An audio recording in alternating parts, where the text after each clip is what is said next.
do get banned out, they will have solutions. As we take a look at the team head-to-head right here, and you can see, like our analyst mentioned, a bit of a different playstyle. The average kills for Echo is just so much higher due to their more aggressive playstyle. But the Lord control rate, for example, that just shows again that control and calculation, that is the name of the game for Blacklist International. Like yin and yang, these two teams that qualified for the World Championships from MPL Philippines are total opposites, right? One is explosive, the other is controlled, and you'll see it just in the way their hexagon stats just show, right? And this is why it's great to watch different teams going up against each other, because there's not one way you should play Mobile Legends. There's so many ways because of all of the heroes and how you pilot them. Looking at the stats as well, like you said, very, very explosive. So I want to see in this lineup who can get the control or who can explode even faster.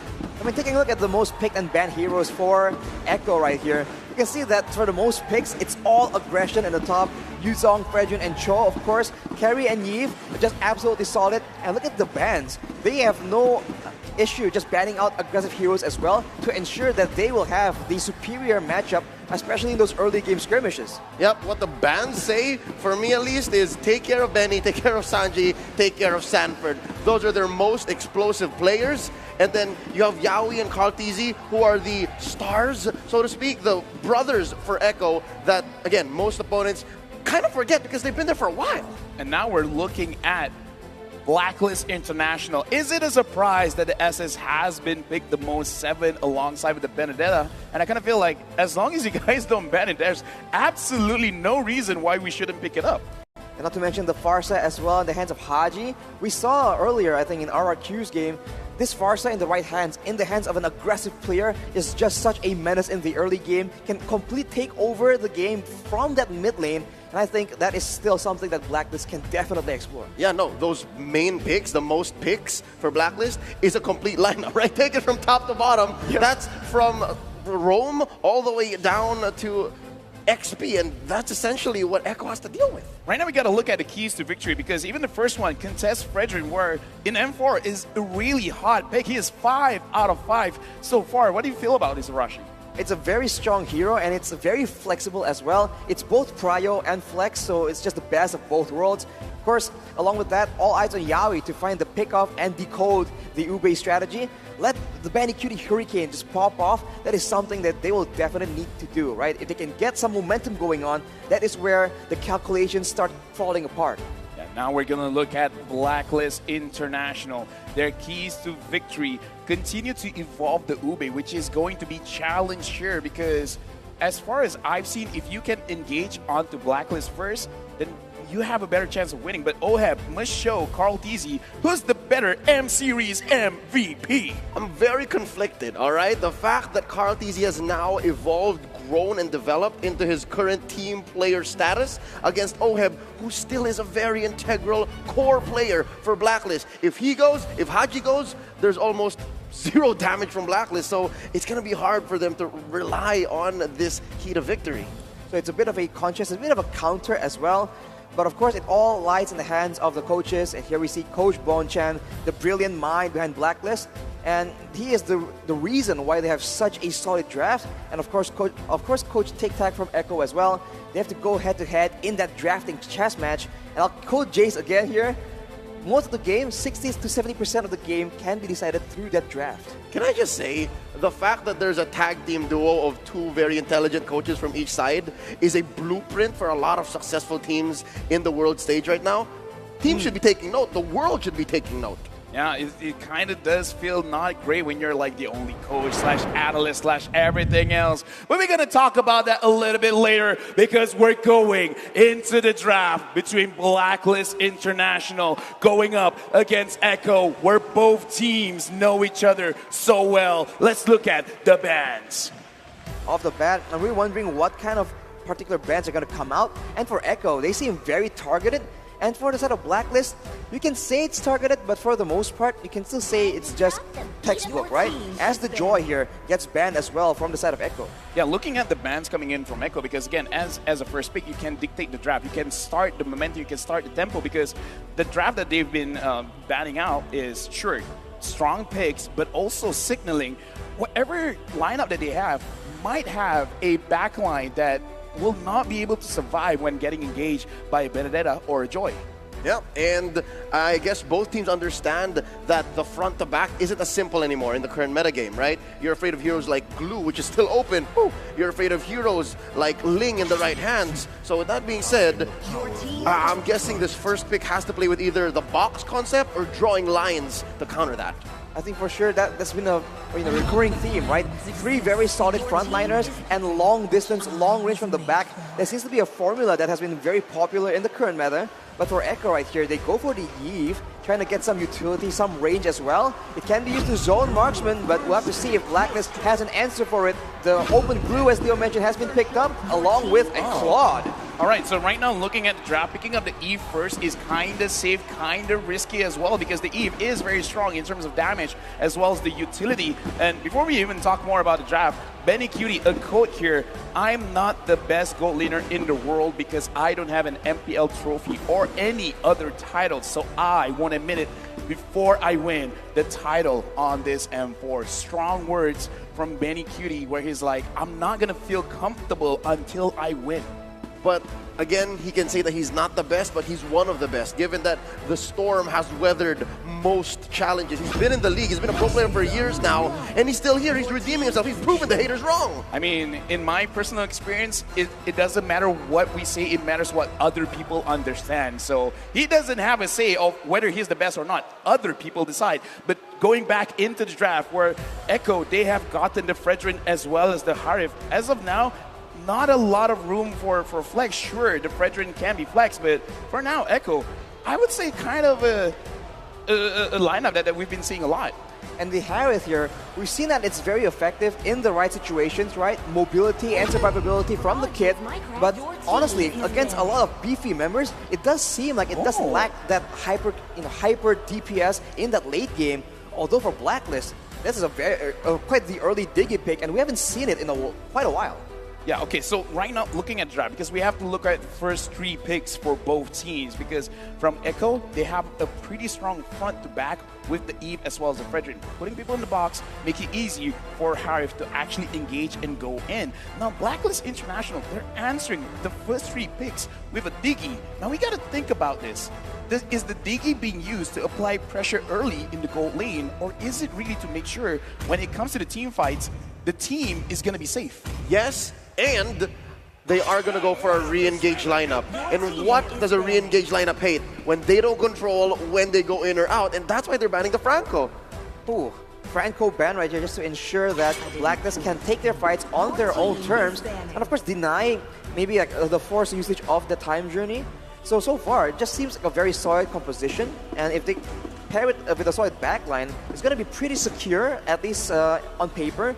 But considering that they have a Claude in their lineup, it's going to be a bit weird deciding where the team as a whole wants to move, right? Do they want to go forward into danger or actually backing away from it? This is kind of good because they're going to keep Echo guessing, and I feel like the Diggy pick has confidence here just because you see the Fredrin and you're assuming the Fredrin is a jungle, because as a Diggy you can apply a lot of pressure by putting your alarm bombs. It doesn't feel good going up against like an assassin jungler that can kill the Diggy over and over and over again, making the Diggy really not that strong. And because the Valentina has been banned, the Grok has been banned as well, kind of feeling like they don't want too much of an engage coming in from Echo.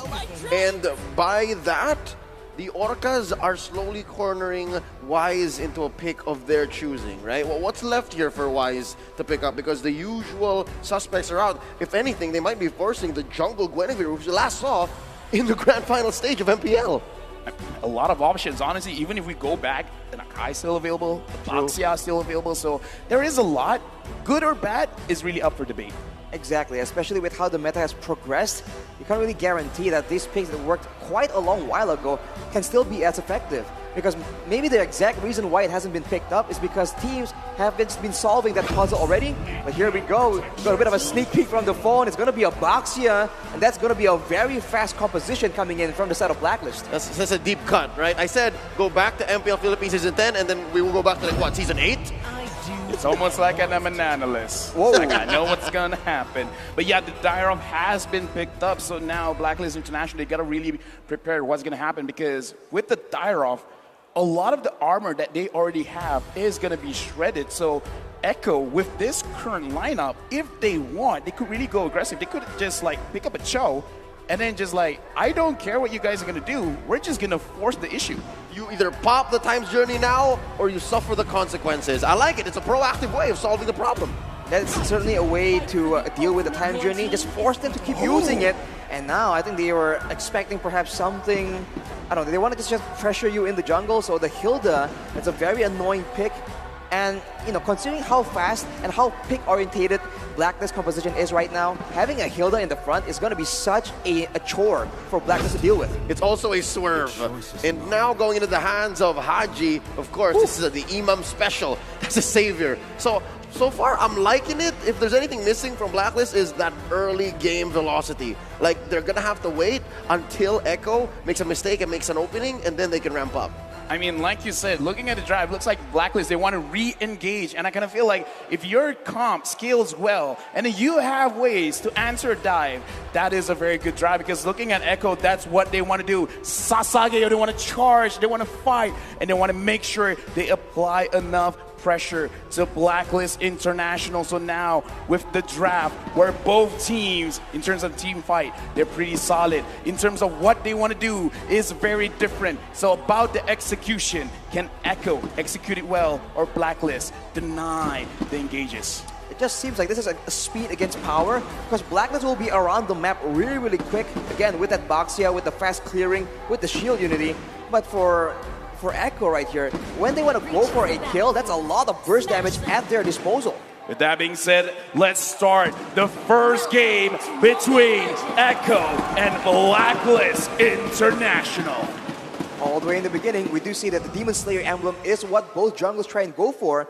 They want to get that quick clear in the early game particularly, and in that mid lane, there's going to be a bit of a showdown for sure. Both of these mages, they have like decent clear, but as far as how they impact the side lanes, it's a bit different, right? They need to try and get a bit of help, especially from the jungler or the roamer, before they can actually have that kind of impact. Yep, slight advantage here for Sanji, given that Haji has to work on his stacks, has to make sure that the savior scales up. But down bottom, it looks like it's a deadlock, because both are able to clear the wave fast enough and then rotate. We got to talk about the goal lane as well. So the Diggy is going to apply pressure here onto the Harif.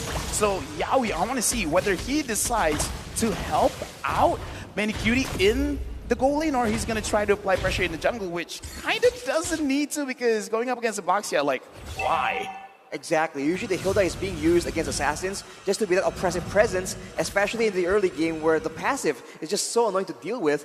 But now, it seems like Echo is using Yaoi on the Hilda to actually deal with the Diggy pressure, because that shielding is casting all the damage. But look at Oheb, taken very, very low. Close call. Oheb at about 1/10 of his health. Here comes Wise, bumping right into Yaoi. Oh my Venus. Looking for that reverse time. Does not catch it.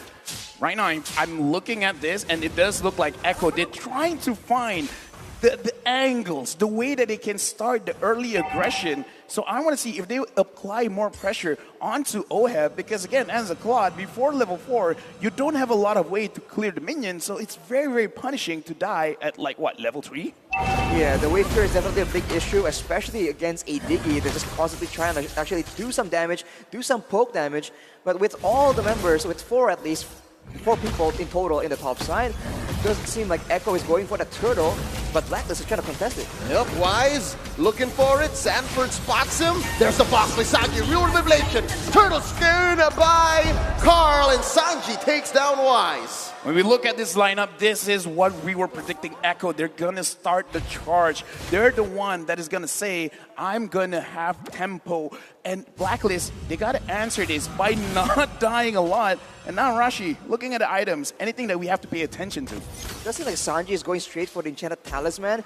With how he's performing, he's going to be using a lot of mana, so it makes a lot of sense. Later on, there'll be a bit more damage being built on his side, but oh my Venus almost gets taken out as Oheb now just goes face to face against Yaoi. But he is still on the tank emblem, so tanky, doing a decent amount of damage, especially in the early game, making the best use of that Hilda. Well, now we got to talk about the Hilda, but before that, Sanford and Edward 1v1. Is there really going to be any big trades here? I don't think so. But on top, Oheb goes down. Oh no, and the box wasn't even there, so this is just the pure raw power of a Hilda. Yeah, I kind of want to talk about that as well, Arashi, where a Hilda pressuring, sure, but pressuring the goal lane. How does Yawi do this? Like, what is he really taking advantage of? He's just taking advantage of the fact that Blacklist doesn't really want to stay and be passive in the lane, so he just stays around there and just keeps moving in and out of vision. And, you know, sometimes it works out, sometimes it doesn't. But the point is, he's being a disruptive force. It's taking away the focus of Blacklist from the rest of the map. Sanji Look at that! Gets a 1v1 question mark, and Whoa. there's bodies falling for Blacklist all across the map. V and Wise taken down 3-0, 5-0 scoreboard. 5-0, 2K goal difference, and in my map, Oheb goes in against Benny Cutie. Will this be a good idea? Summon Force put in underneath the turret. Oheb very low. Carldeezy gets a kill, flanked him from the back line. Oh, my Venus falls as well. LaFell, you were saying? Now, I'm just saying right now, 7-0, 2.4. In my opinion, if you're a scaling composition, you don't want to lose more than 2,000 gold, and now it's 2.6 in the first 4 minutes. Echo, man, they just find their power spikes, and once they felt they had an opportunity, every single member just went for the 1v1 phase all over the map, and at the same time, 3 members from Blacklist gets taken out. That is not ideal at all, and now with that pressure, Echo will be going for the neutral objective, and according to the pattern, they're going to try and take some turrets. That's a free turtle. LaFell, that 2K threshold, can we call it the LaFell threshold? Because that's essentially what sets apart good teams when they can read that situation. Hey, if anything can be named after me, I'm going to take it. And now it's 3K. Looking at the items here, looking at Blacklist, the only one that has completed the item is Wise on this box here with the Radiant Armor. Is it enough, Arashi, for them to kind of negate some of the attacks coming in from Echo? Well, they can negate some damage, especially from Harith as well as the Yve. But, I mean, Yaoi on the Hilda is still doing a massive amount of damage. And don't forget, this Dairoth, Sanford on this Dairoth, is actually one of the main counters for Wise. So the Radiant Armor will not be helping in that department. Oh, Venus already committing the flicker. Carldeezy gets a beat on the Queen. And Appraiser's Wrath taking down the Diggy. Second, make that third death for the Roamer. And right now, Blacklist, they have nothing to answer. They gotta slow it down. Oheb just completed his Demon Hunter sword, and Wise tries to do it, but he can't do anything. 4 members on the Wise. He's cornered here. 3 members make that 4 Wise. Chrono, Fissure. Oh no, there's the box. BMI out. 1 down. They're just doing damage control here. Blacklist.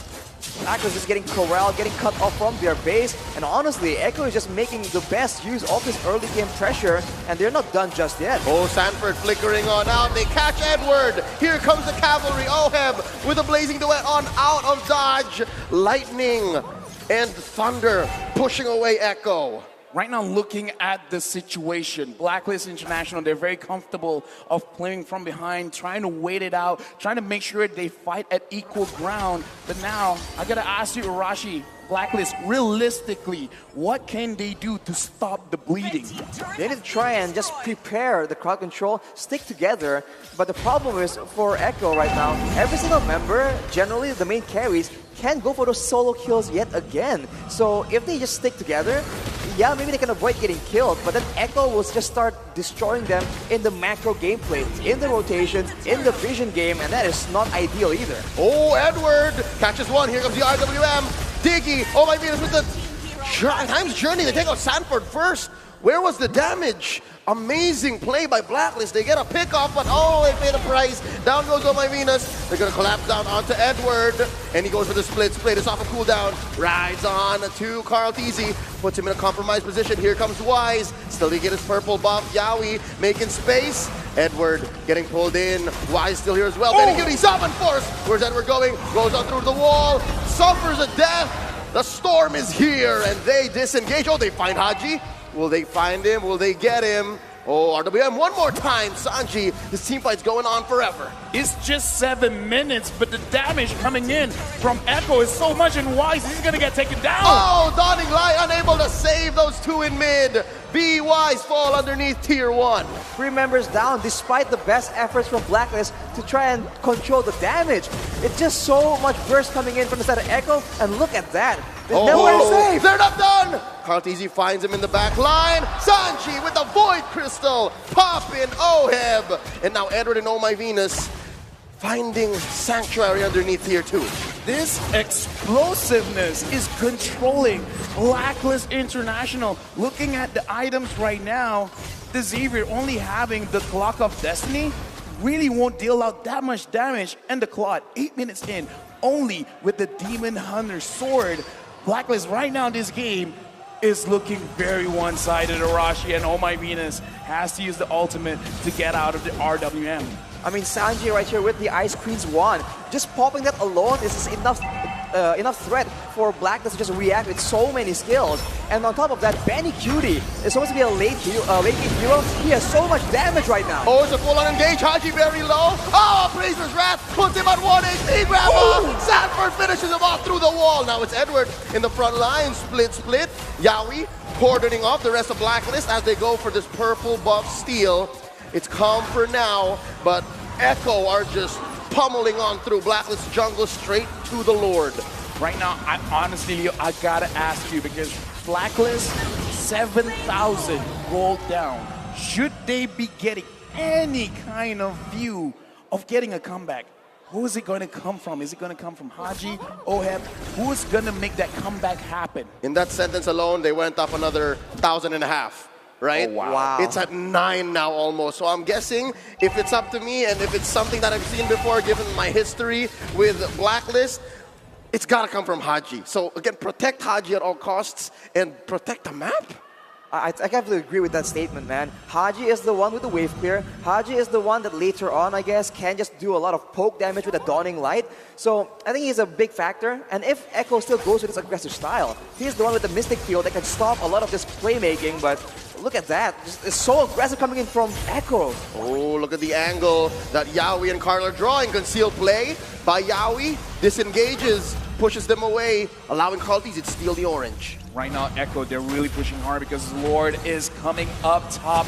They're pushing Blacklist away from the turrets. They're taking it one by one, almost a 10,000 goal lead. Oh My Venus as well as Oheb, they are at half HP. They can't even handle the range, the siege coming in from Echo. Oh, there's the RWM keeping down Oh My Venus, forcing the Time's Journey. Lord swinging away, shield popped, and the inhibitor up top, and they're still going. Sanji swiping, tapping.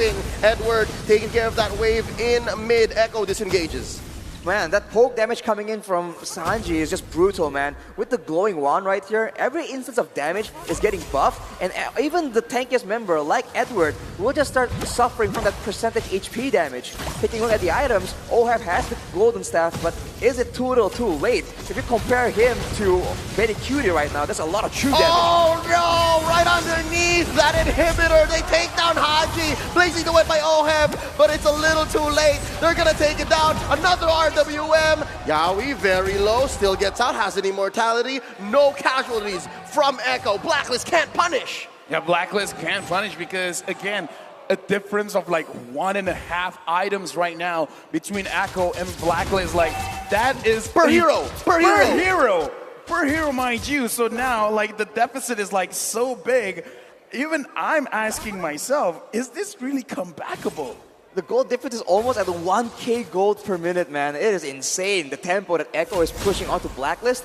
And despite their best efforts, even now, the jungle is just never really a safe place. And the only time Blacklist can come out is when Echo pulls back.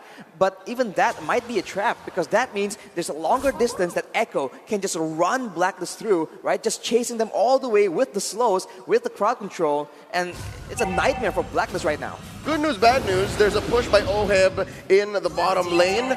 Bad news is, as soon as Echo takes this Lord here, it's Luminous, 12 minutes past, it's going to be harder to rely on Haji. It's going to be difficult for Imam alone to be the insurance policy, because they can't stay in their base alone, because Echo's going to keep coming. If anyone asks us again, like, what is a snowball? I kind of feel like this game is the definition of a snowball, taking a small lead up in the gold lane and then translate it all over the map. 11,000 gold difference. Blacklist, Oh My Venus using the Diggy is good at protecting the backline, but it's not tanky. The items as well is built on utility mage items, so he can't tank the damage. The only one that can is Wise and Edward, but at this point, it doesn't look like it's enough. It is an Imperial Wrath Diggy, so it's supposed to actually do a lot of poke damage, but against a Hilda, against a Fredrin, it's just not enough. And now Echo make the deciding play. Oh wow, Sanji with the Void Crystal alone forces Haji underneath the base. They're gonna force the issue here. Lord swinging away at the base. Tier 3 turrets, inhibitors in bottom, very low. Mid as well, compromised. There's a wave crashing on through. Blacklist holding on. Right now. There's an RWM forcing out the Time's Journey. Wise coming in. Oheb with that blazing duet. He's very low. Yawi gets the kill. Down goes the Filipino sniper. Yawi gets his immortality pop with a Silent Force. Haji goes down. They're going to swing away. Oh my Venus popped here by the back line. Edward takes down Yawi. Wise very low. Can Sanji finish the job? The answer is no. It's up to Edward now. He's down as well. It's just Wise. Echo takes game 1. Echo starting the series off with a very decisive victory. We're looking at Grand Finals. In fact, look at Blacklist International. Even they look flabbergasted. What happened just now? They just look absolutely confused, man. They try to go and play reactive, try and curb the aggression coming in from Echo. But with those picks, with how many late game heroes they're relying on to scale into that late game, it wasn't nearly enough. Trying to just use the Diggy and the Baxia to be an annoying factor in the early game was completely shut down by Echo. Off the back of that Hilda, just absorbing all the damage, and of course the Daiwa just softening up that Baxia. I think game 1 alone might be proof that Blacklist has a lot to pick up from how much Echo has grown throughout the knockout stage alone, right? This is not the same Echo we watched in the Grand Finals months ago. This is a different beast. It's not just grown, it looks straight up evolved. Echo looking very scary. Like, I'm not gonna lie, that is the stuff of nightmares. That's the kind of thing that makes you stop playing ranked. That's a, yeah, if that was a ranked game, I would have just said settings, bro, just concede, Yeah. just 11K, 12K. So again, that just shows how dedicated and how clear the vision is for Blacklist, that they didn't just let go. They were still trying to hold on, but again, Echo just went for the throat. Hey, if you want to grow, if you want to get that good, if you want to evolve, you got to play more Mobile Legends. Bang Bang M4 Battle Night goes live this January 21. Expect loads of events and rewards up for grabs in-game. First off, complete battle tasks in the game on January 21 to get a skin, choice, chest. Choose what you want, anything. You can choose the skin you like most from the chest. Aside from that, battle bonus awaits you on the same day. Play matches and you'll get team star protection for 3 matches, double star rising points, double protection points, double EXP, and double BP for 5 matches. And that's all we have for you folks. No, I'm lying. Free access to all heroes and loads of epic skins will also be available that very day. Save the date. Log into the game on January 21, enjoy the match, and win tons of rewards. Let's all celebrate the M4 Championship together, including with your friends. And if you don't have ones, it's okay. You can get some. Somewhere. Somewhere. Try your very best. Because not everything comes for free. Sometimes you gotta buy friends. But either way, I wanna listen to the analysts because that was a pretty one-sided match. So, analysts, is there anything that we're missing? Buying friends, really. Ladies and gents, welcome to the analyst stand. My name is James, joining me right here, Assassin Dave and Gideon. Well, I was watching the whole show of it, basically whole game number 1 from the stand, and I tell you, it is kind of surprising for game number 1, right, boys? Of course, of course. I mean, Echo is making it look really easy with the draft, but again, you can definitely see that there are layers to this, especially with how they want to control the lanes and as well as pushing the aggression. No, when you mentioned the draft, I gotta say, that was a beautiful draft coming out from Echo. Blacklist picking the Diggy, you can see that they're trying to strategize this draft, right? The Diggy is gonna counter the Chow, and is one of the, oh my Venus, really comfortable picks, right? It's one of the hero pools. And then obviously taken out, but smart pick from Echo with the Hilda. Let's take a look at items here from everyone. Yep, looking at items, I think items not exactly important, it's the numbers up top. 21 to 2. Absolutely. I mean, when you have Yaoi initiating and running into Blacklist jungle to figure out where Wise is going to be, they have a really good idea of where they're going to be, applying their resources, and that is going to be mid as well as the gold lane. Echo immediately identify that, understand that they're going to be targeting Yaoi, so therefore switch up the plan a little bit more. Because if we're expecting Haji to carry, he needs items, he needs times, and the same goes for Oheb at 2 items. Echo immediately forcing it down their throats on the gold lane. Yep, Blacklist International on the other hand, if you noticed earlier just now during the item builds, right? Oh My Venus going for the Diggy on a non-tanky build. What do you think, Dave? I think when you're behind, it wouldn't make sense to actually go with the damage build because you're trying to do one-shot someone. That's the only chance for you to come back. Now let's take a look at the teamfight participation here. Everyone from Blacklist has 100%. Now we only have 2 kills. That kind of make a lot of sense, but it just shows that Echo coming to today's match prepared. They know the strategy. They actually 2 steps ahead, right? But Blacklist going to the next game, can they think about, try to not prioritize a glue pick, for example, even though it's one of the most meta pick, but was obviously countered by Dara, who was shown in the game yesterday when Echo was playing against Onyx, and today we're seeing it again.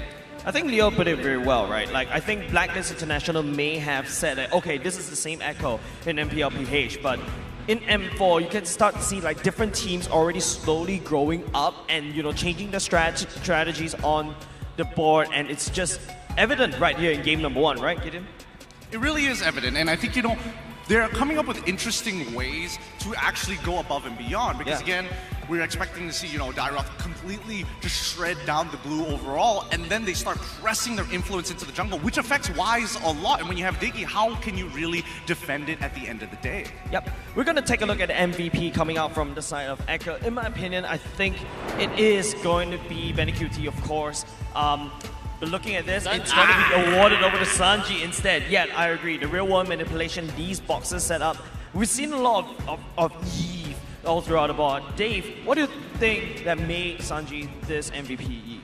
I think even though the MVP is given to Sanji, but he had to give a lot of credit to the entire team of Team Echo, right? Now they have a vision, they have the Hilda pick. I was going to talk about the draft again because of the Diggy pick. Echo answered it perfectly with that, and obviously, Gideon, you know a lot more about Echo than I do, so.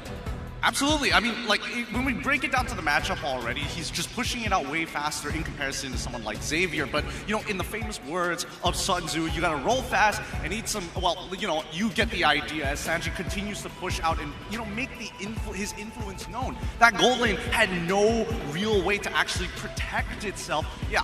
Use real-world manipulation, I'm guaranteed for that time journey, and just look at that pressure. He's not even walking into the lane, it's just cutting off the reinforcements that are supposed to go for the gold.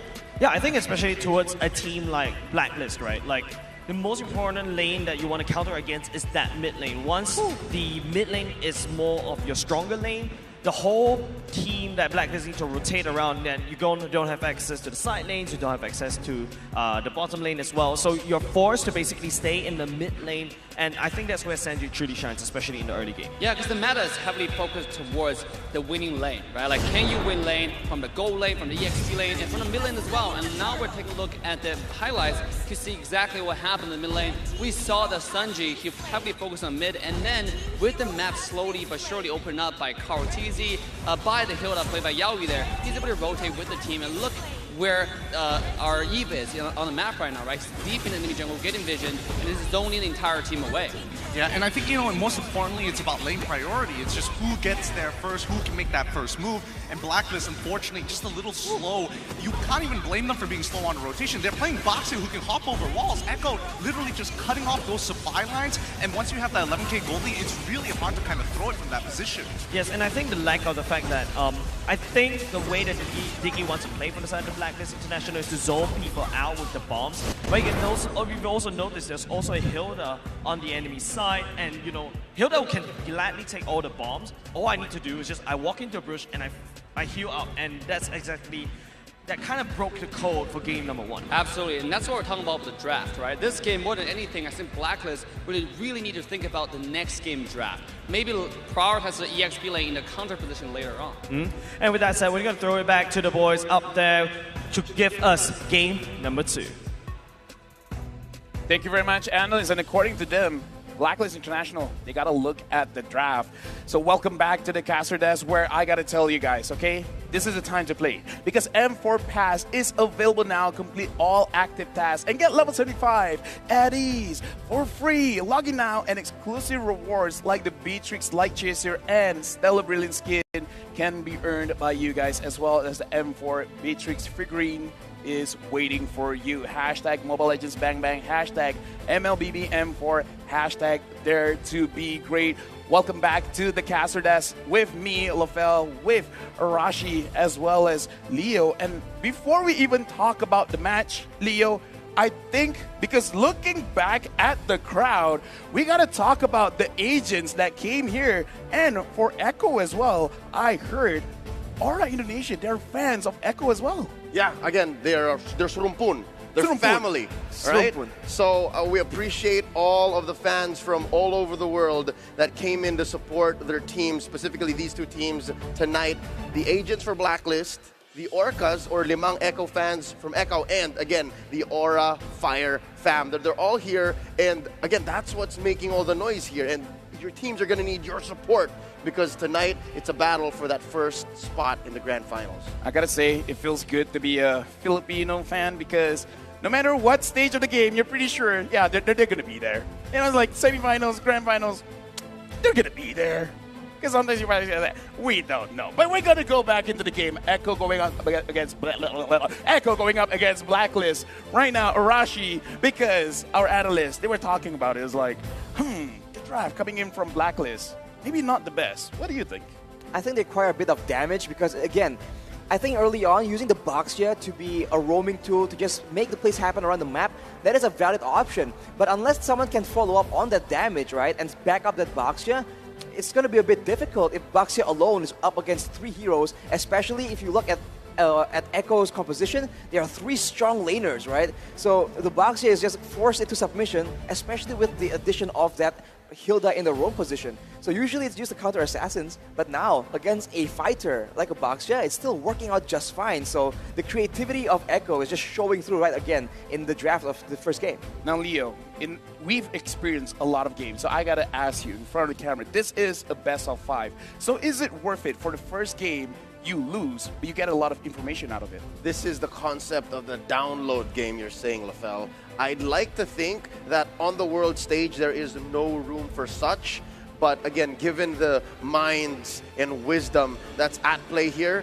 I don't want to count it out. The fact that, again, it seems like Coach Tic Tac and Coach Treb have found a way to ruthlessly choke out Wise's hero pool and force an old favorite like the Baksha, then, you know, I'm okay living in either reality. But right now we're looking at the damage coming in from both teams. No wonder Sanji got the MVP. 85,000 damage in the game just now. I thought Benny Cutie just with like 1 hit already hurts, but apparently Sanji's really putting a lot of work against Blacklist International. It's comparing the poke damage coming in from Sanji to the burst of Benny Cutie, right? Because with like 2 or 3 items, Benny was just deadly, especially going for those pickoffs, those burst plays under the turret.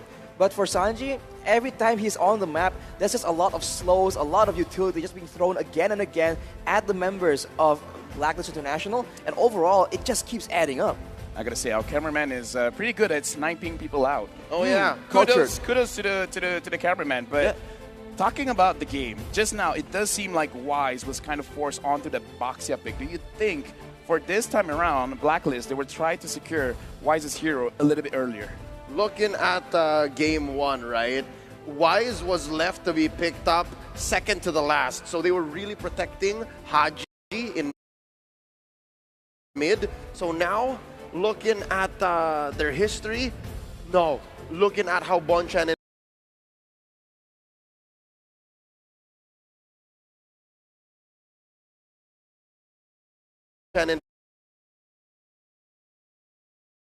That being said, we're going into the draft. Echo again.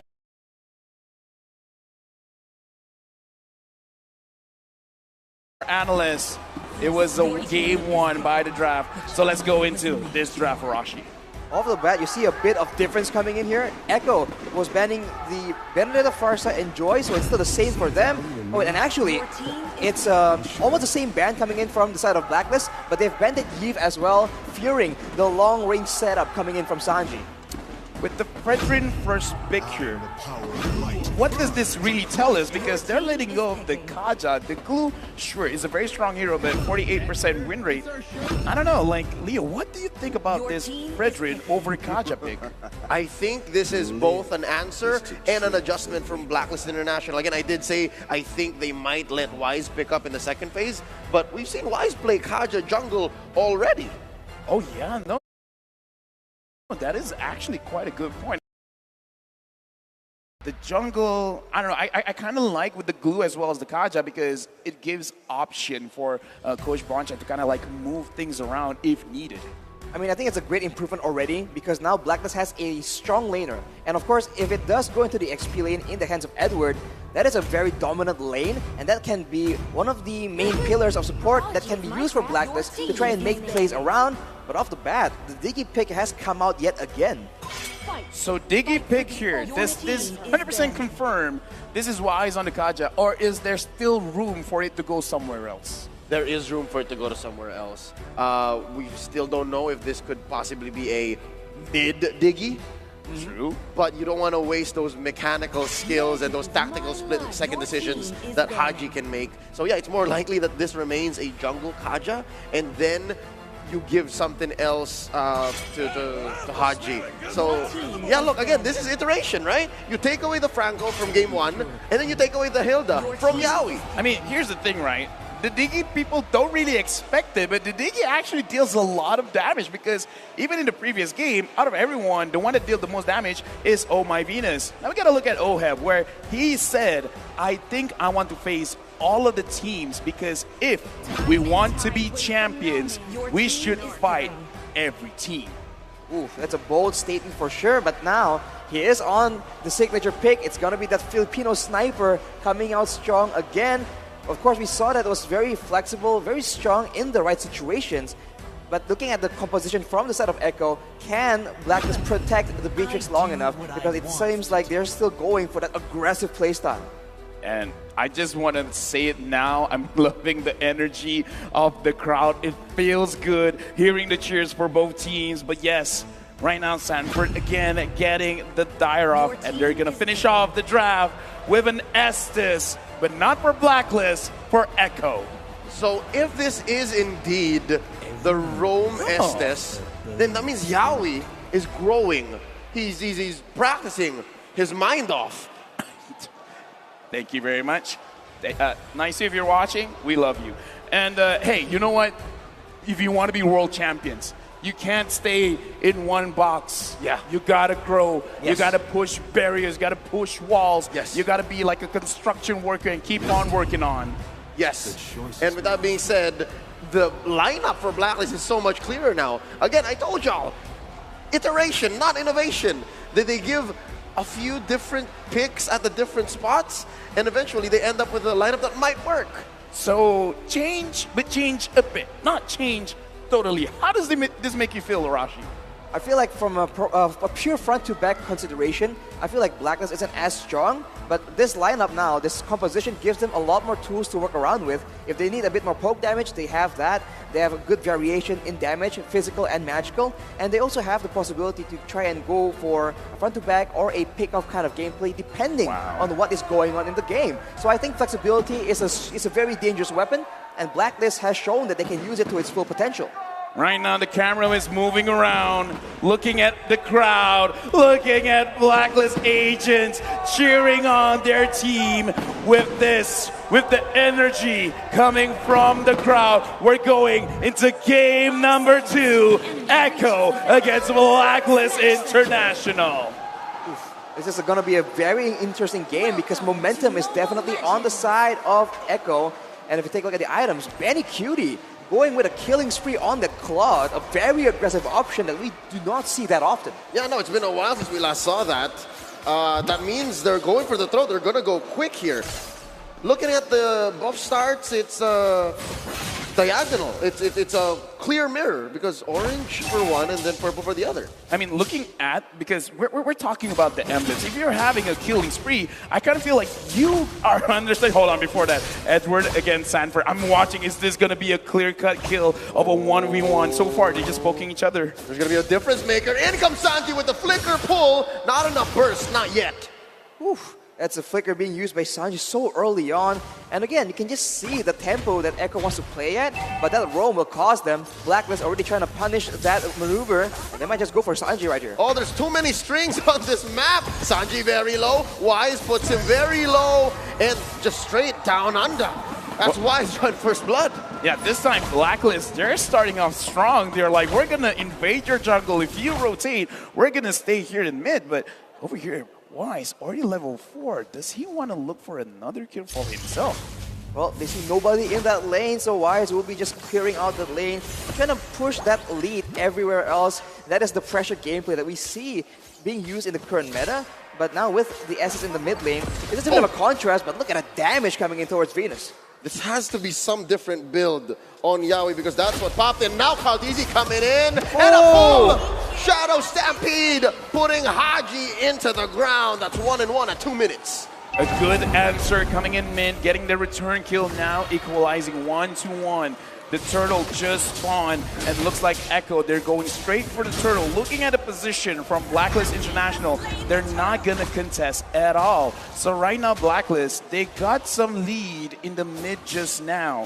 What is the next step? What is Blacklist looking at now that Wise is level 5, already having the Divine Judgment?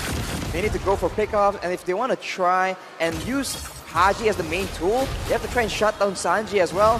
Although the fact that Sanji's on the Paramis, that's a bit more of a utility hero, but in the EXP lane though, again, constant fighting from both these players. Yeah, no, it's furious, and it's fast, and it's relentless. They're still going. Sanford, very low, flickering on out, saving his life.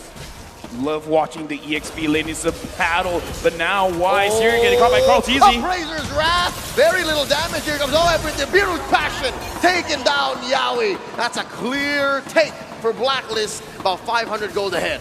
Echo has so much sustainability, but against the early damage coming in from that Beatrix, it just was not enough. So Yaoi was eventually taken down due to that burst damage. And look at that Dawning Light, man. That is some accuracy from the side of Haji. And Blacklist now have the tempo, have a small gold lead, but considering what Game 1 looked like, this is way more than enough. You take a look at a bit of the items here. Clock of Destiny is trying to be built by Haji, but in the XP lane, still yet another fight. Edward versus Caldeezy. The rest of Echo versus Black in mid. They're still going. Welcome back to the 1v1 down bottom, and both disengage. The 1v1 that lasts almost forever. Looking at how things are going on, it's just like everyone's just testing their power. How much damage I can put out. Edward going against Edward. Abysm Strike taken down. Edward took a few more basics underneath at tier 1, but Sanford gets it. This Direwolf pick, man, is just dangerous. It does so well against all these tanky heroes that has been slowly but surely gaining favor in the current meta. But now Blacklist crowd around the top side trying to make sure that they shut down Danny. This is a 2v3. They pop the Blazing Duet early as well as Yaoi's ult, but that's fine. Blacklist disengages down bottom. It's a 3v none. Might as well be a free turtle. Echo takes 100% so far, 4 minutes in. Right now, looking at how Blacklist, they're moving around, Wise is farming, so he's usually alone. So even if he catches someone, there's not going to be anyone to really back it up. So it almost looks like Blacklist, they're like, you know what, fine, we're not going to contest anything in the river. We're going to try to put all our investments in the gold lane. Oh, and the gold lane is looking mighty tight. It's crowded up here. It's a 4v4. They've left Sanford and Edward down bottom, and they both disengage. A minute and a half until the next turtle. I can't help but feel that Wise has been farming a lot more diligently, and yes, it's good for him, but he's not making use of that pick of potential coming in from the Divine Judgment.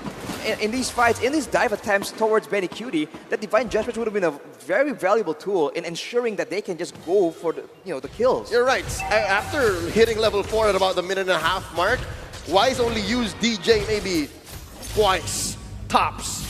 Yeah, because right now, when can he actually use it? Because the way that Echo is moving around, they're not really giving a lot of opportunities. And as I said, Caldeezy is trying to put pressure onto Oh My Venus. That being said, Oheb shoots in between. I wonder if that's the idea, right? Use these utility tools defensively and rely on the long range. They have a Diggy, they have a Beatrix and a Savior as well, so they can just keep poking and use the Divine Judgment as a protective tool instead, just to ensure that the Blazing Duet can be cancelled, that Sanford diving can be cancelled. But look, honestly, there's just so much violence in this EXP lane, man. Yep, even if Sanford walks away with his life, I give that win to Edward. He sent him home.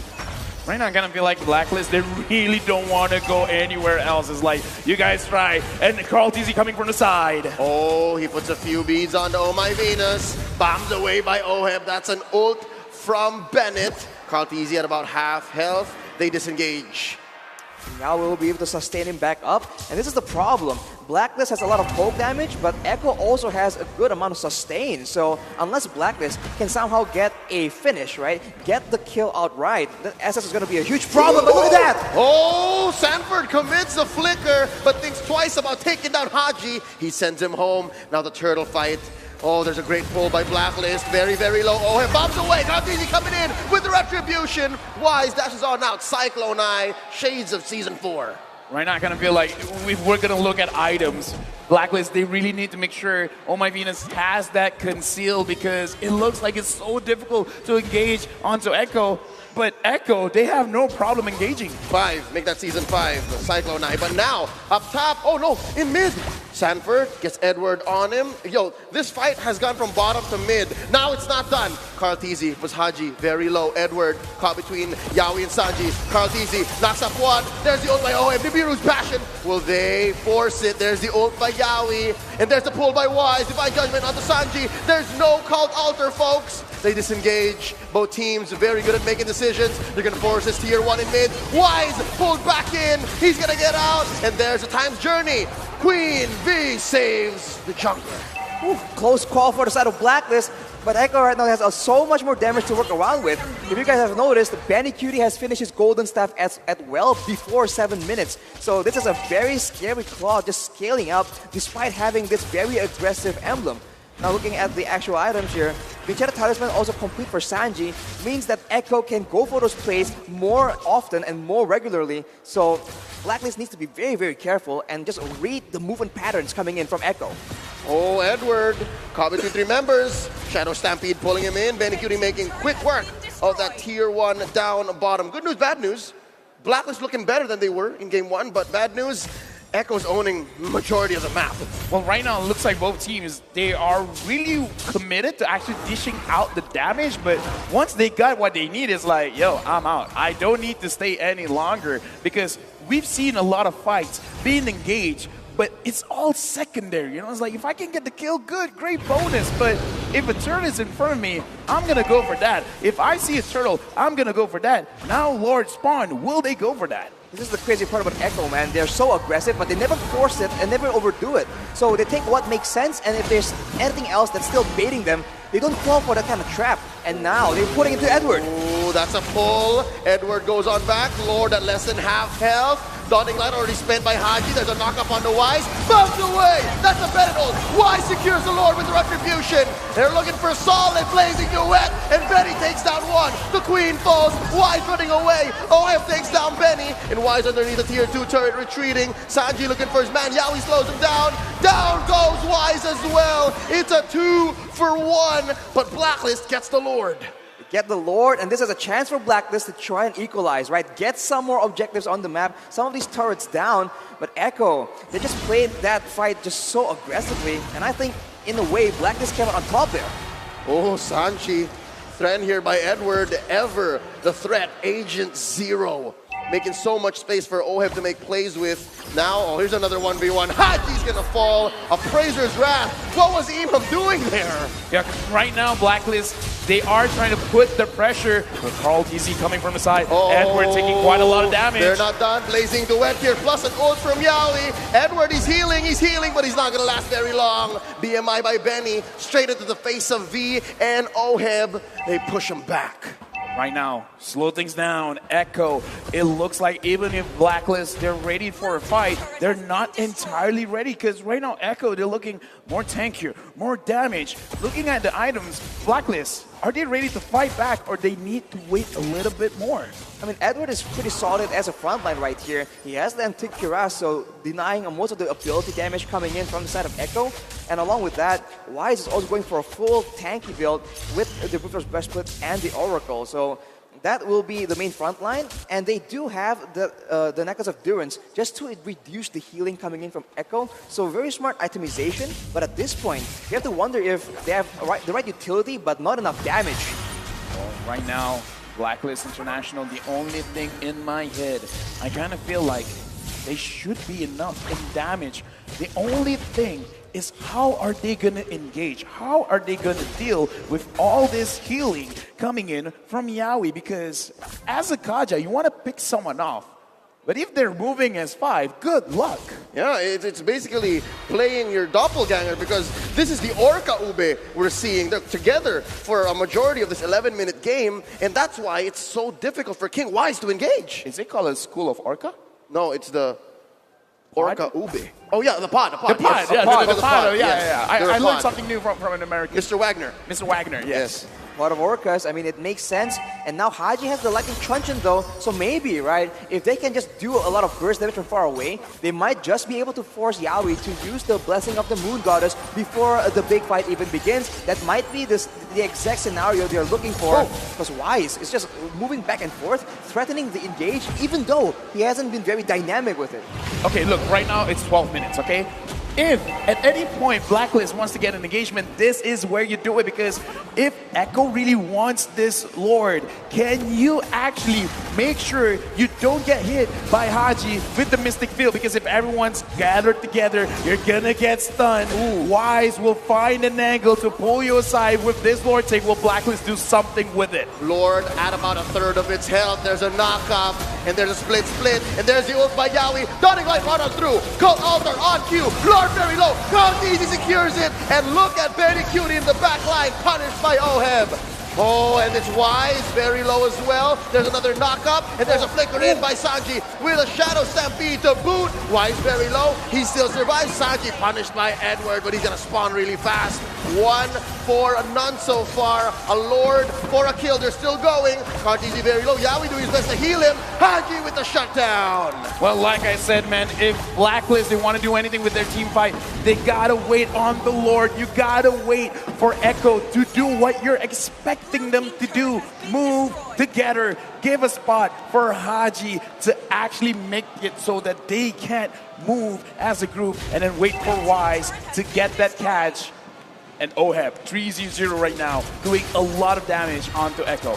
Now you see the issue with the composition from Echo right here. They have a lot of damage, they have a lot of sustainability with the Blessing of the Moon Goddess and the Cult Altar, but when Blacklist kite away and move away from the fight, they have no way of chasing or ensuring that Blacklist is in there scrapping against them. So Blacklist can just outmaneuver them like we saw in the previous Lord Pit, and the longer the fight goes, the more DPS and less combo reliant heroes from the side of Blacklist can do a lot of damage. We saw that happen in the previous fight, so Echo now needs to make sure that the fights are quick and simple. Yep, they essentially have to penetrate the pod, right? Yes. Yeah, right now, honestly, looking at this, I feel like this is a very complicated draft to really pilot, because Blacklist, if they're gonna win the fights, they're kind of manipulating Echo to do what they want. Carl TZ engages. Oh, they find my Venus forcing out an early times journey.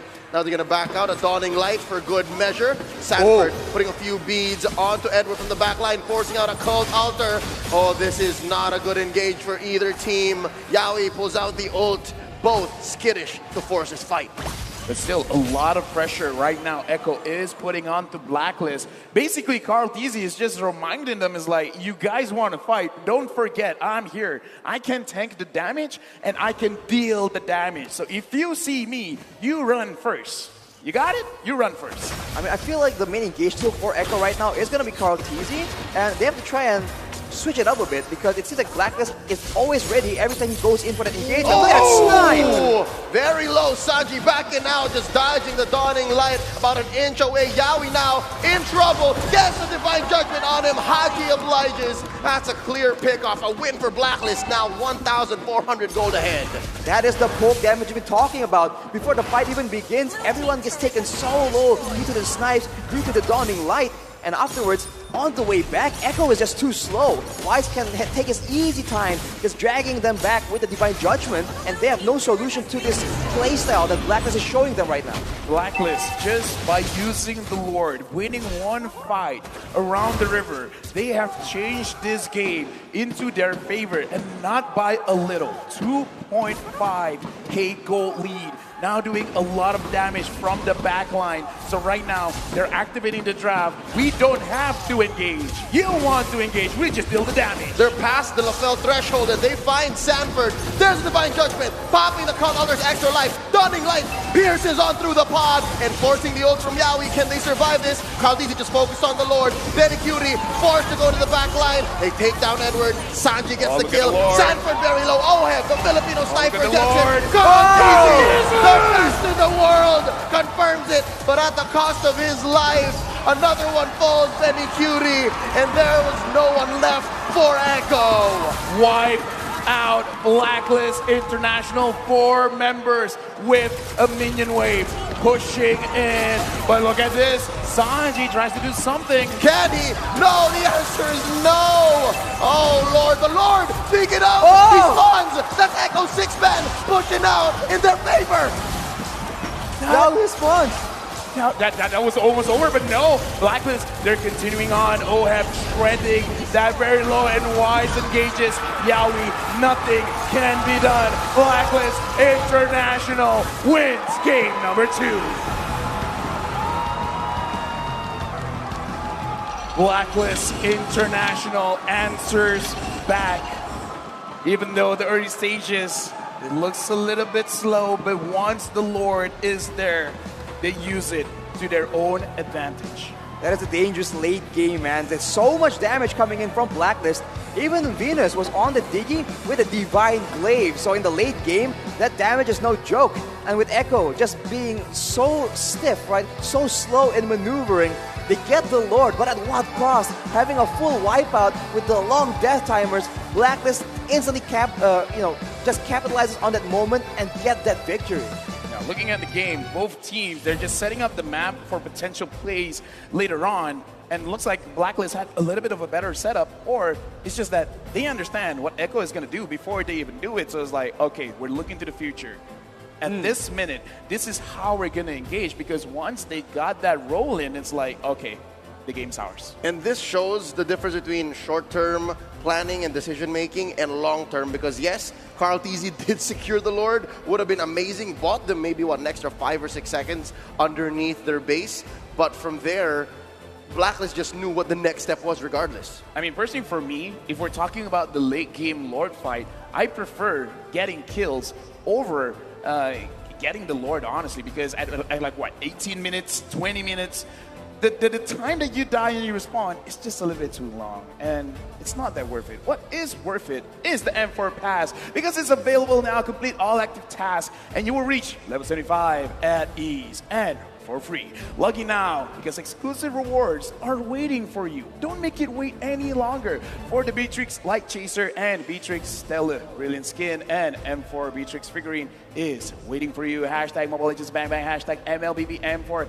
hashtag Dare to be great. Yeah, Dare to be great. M4 Battle Night goes live this January 21. Expect loads of events and rewards up for grabs in-game. First off, complete battle task in-game on January 21 to get skin choice chests. You can choose the skin you like most from the chest.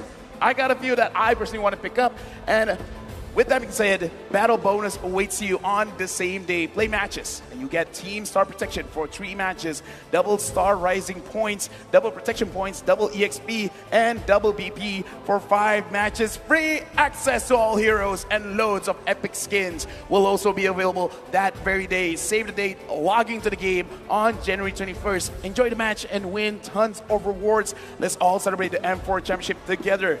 including with your friends. And if you don't have friends, just get good in the game. Trust me. If you're a crazy jungler, everyone will look for you. Breaking news. Carltease is now 5-6 on the Fredrin. Ooh. Wow. This is his first loss in a while. Oh yeah. Oh, now Yeah. that you mention it, since you said that, I kind of feel like I want to listen to what the analysts have to say. Come on, like, I'm all ears. This has been a very interesting series, mind you, because first of all, I felt like BLACKLIST International, they're an insane team, right? Going for the same strat, it's basically doing the same exact thing, expecting different results, and they get away with it. Well, I gotta say they made quite a bit very detailed changes in the draft, right? Okay. Most important thing, they ban away everything that counters Diggy. You know, you take away the Hilda that had a very, very good, big impact in the last game. Those ban away the Franco. That might be a really big counter to Oh My Venus Diggy. But to And- be go ahead. Yeah, but to be honest, Dave, but like when I look at the opposite draft, because it is BLACKLIST International that had to ban away these. They open up like the crazy pickups, right? Like the Esthers and also even the Veramis together. What happened? No, I think that there's one thing that I want to notice on top Okay. of that, which is the EXP lane. We still have the Dairos that counters the glue, right? Exactly. But even then, the team fight with that counter, we still have a Kaja that was picking the jungle played by Vice.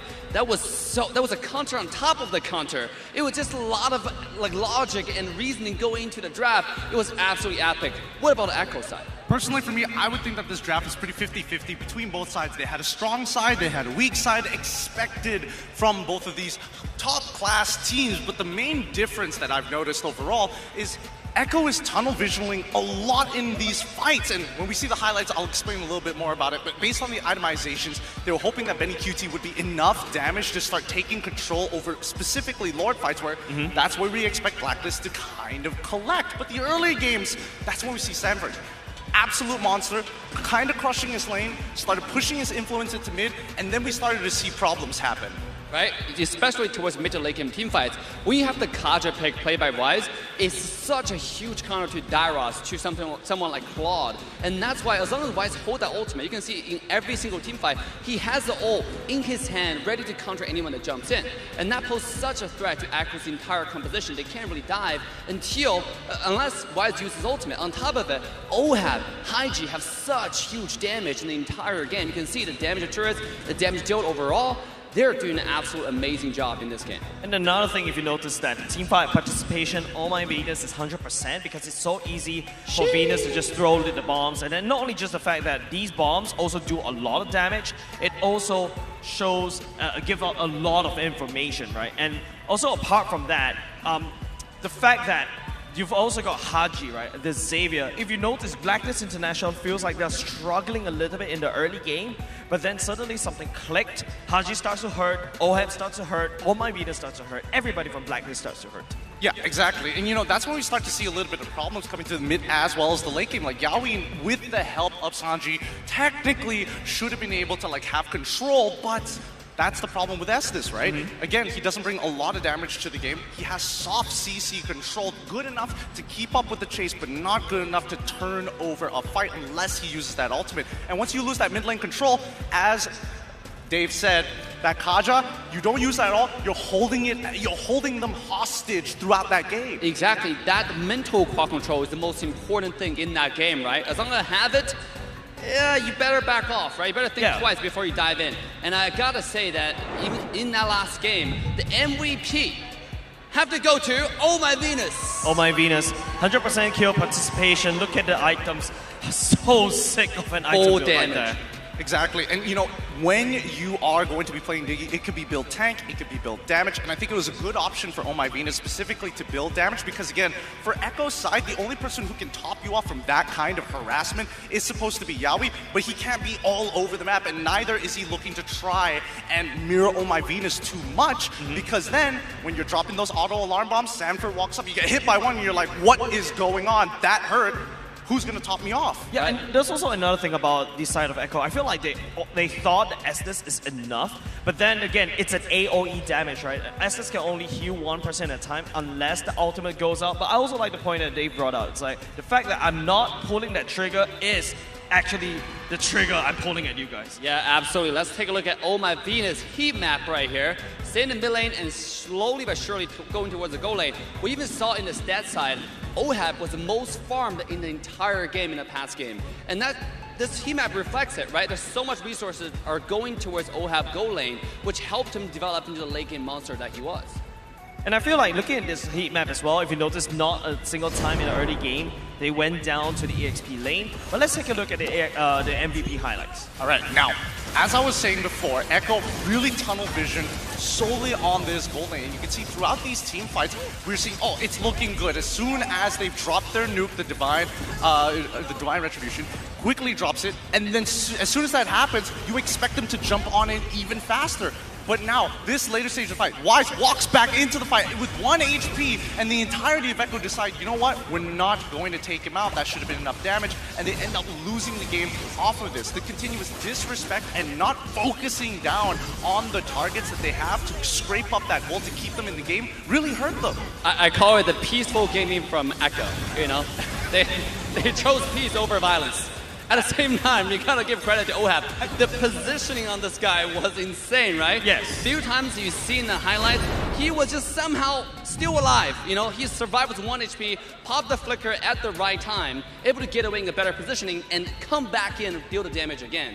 And that just shows the Philippine sniper. You know, that's all we can say. The best of the best. Personally, for me, I think that the best solution here is if a man is holding on to a gun, the only way is to arm yourself with your own gun. And hopefully we'll see that in the next upcoming draft. Yes, I feel like it's really an interesting draft coming out of both these two teams. Of course, BLACKLIST International still sticking to their guns, no pun intended over there. The Kaja Divine Judgment itself is a very scary thing as long as you don't use it. I feel like the cue for Echo to enter is after Kaja pulled off the ultimate. They didn't see it, Yeah. so they were holding on, expecting something bad to happen. But while they're waiting for that cue to enter, Oh My Venus outputting damage, Haji's outputting damage, and also, of course, OHAB is putting damage. And they're exactly right. I mean, they're all ranged poke damage, right? So they can do that anytime they want. But with that being said, I mean, I think the casters are ready too. Yep, we're going to be throwing back to the host instead. So, Clara Mara, what do you have for us?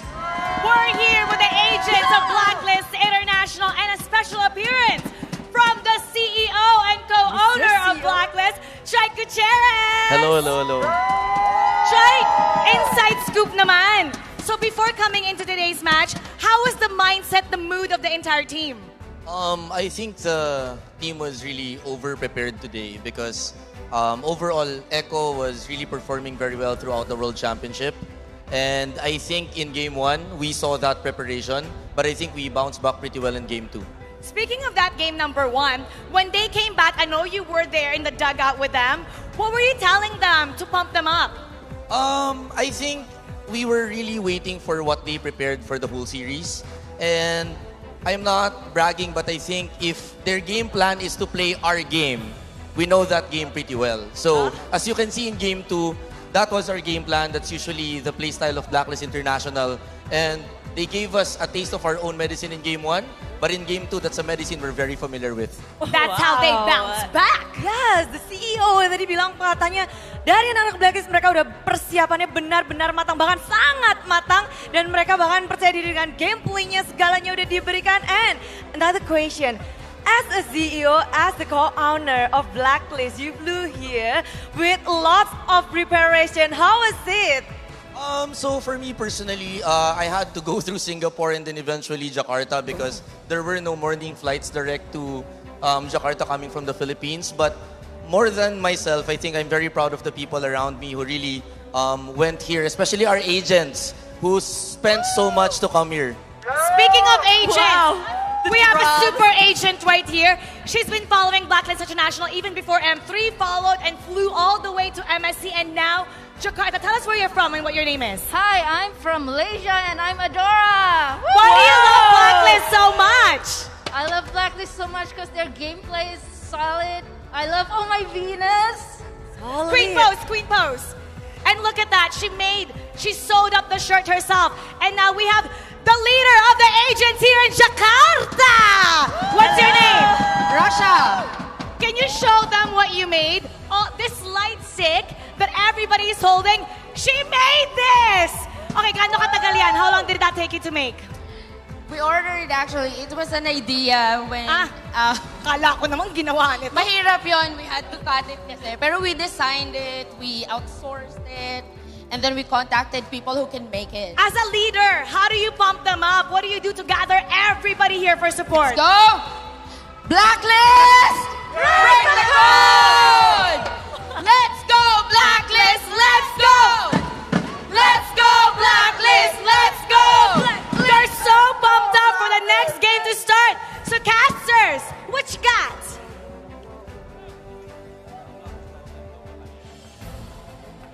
Oh, Mara, we got plenty. That was a very energetic session there. Shout outs to all the agents. Shout out to Adora coming in from Malaysia. I came from Malaysia as well.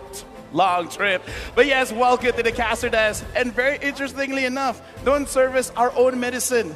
We know how to take that medicine. It looks like shots been fired. Welcome to the caster desk. My name is Afel. Alongside me is Arashi as well as Leo.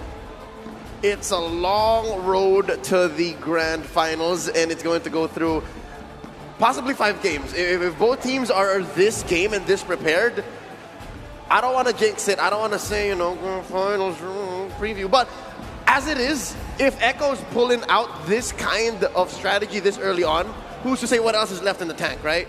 I mean, besides day number 1, number 2 of knockouts, I kind of feel like every best of 5 series has at least gone for a game. So all 5 games, I wouldn't be surprised.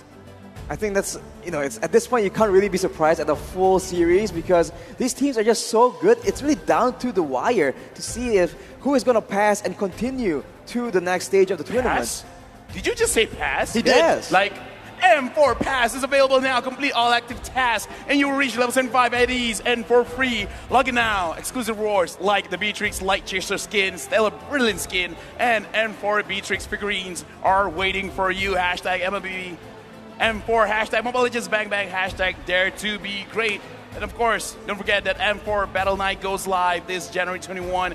Expect loads of events and rewards up for grabs in-game. First off, complete battle task in the game on January 21 to get a skin, choice, chest, choose whatever you want, and battle points award.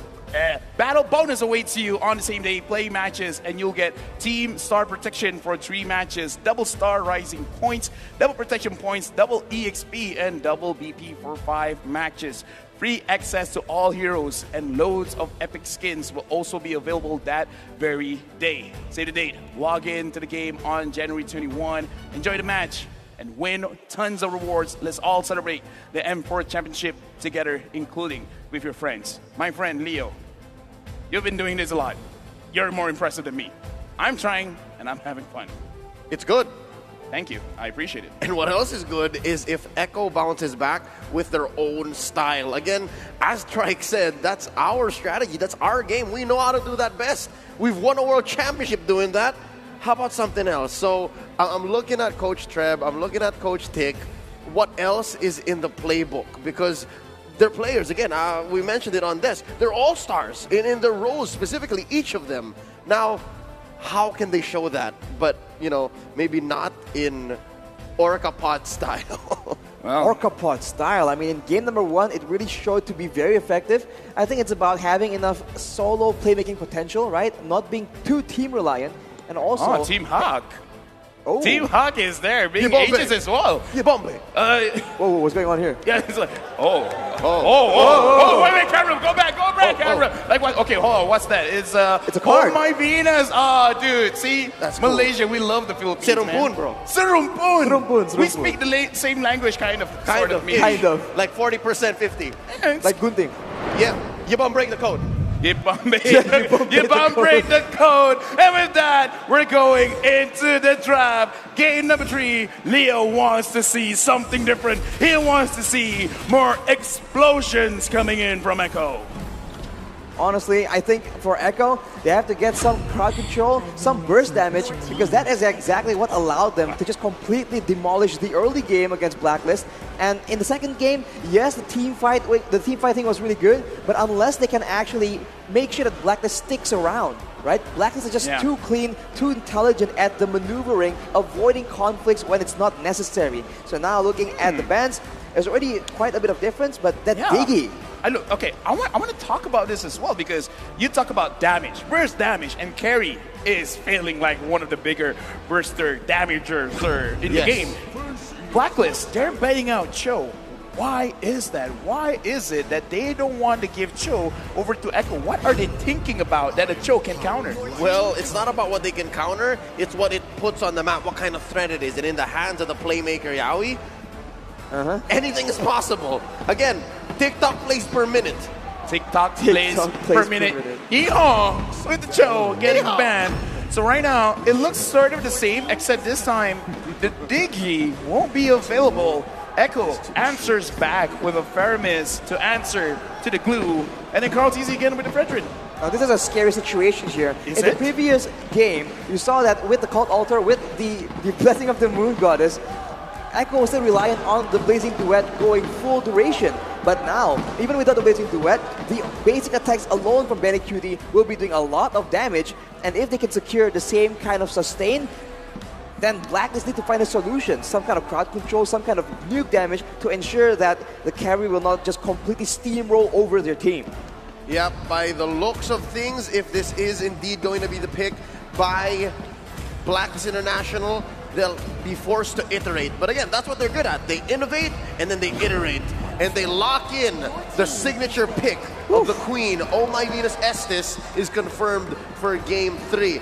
I don't know though what that might mean for Echo, because now they're forcing, they're forced to respond with some level of burst. Okay, here's the thing, Leo. You know the players, you know the teams, you know the coaches, you know the management, you know a lot of things. That's why I like you, right? But thanks. Oh My Venus right now, picking up the Estes, is this kind of like an ego thing where you're like, Yawi, why are you playing Estes like that? You really want to show me how you do it? If anything, it's a reverse ego thing. I'm not sure when, but I think in the last couple of nights in an interview, Oh My Venus was asked, why don't you use the Blacklist skin when you use Estes at M4? That's a good question. Yeah, and they went, no, I don't want to feel like the champion walking into the stage. I want to earn that title, so I'll use a different skin. Oh, that's very humble, but it's kind of overshadowed now with the Valir band.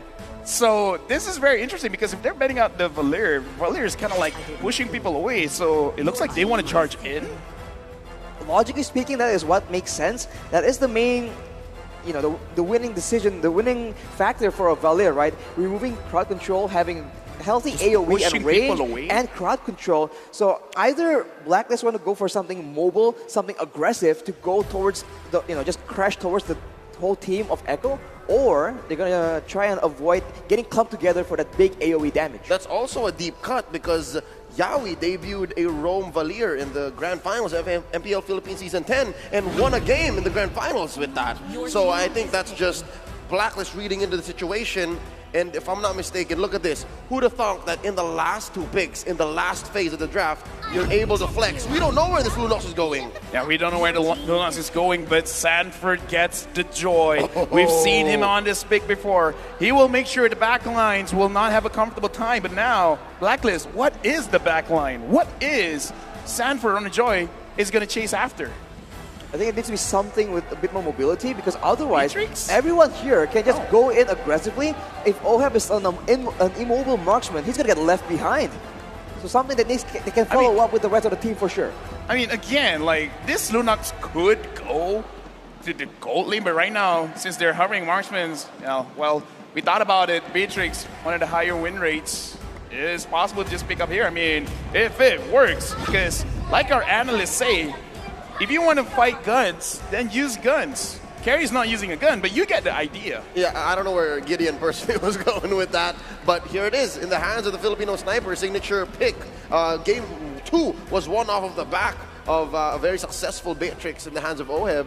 So again, the key here is to iterate, not to innovate. Don't change what works. And with that being said, I'm liking the draft for Blacklist. There's a lot between the interaction of the Estes and the Lunox. They can survive so many team fights off the back of just those two alone. But I think as far as the full team fight, the full-blown 5v5 team fight is concerned, it seems like both these compositions are gonna clash against each other. And for Echo, with a Lolita, with a Faramis and a Fredrin, I feel like there's a lot more possibility for a big crowd control tool. So I think Blacklist needs to be very careful. Yeah, Blacklist needs to be very, very careful. And with that being said, we're going into game number 3. Blacklist International, Echo. Who will draw first blood?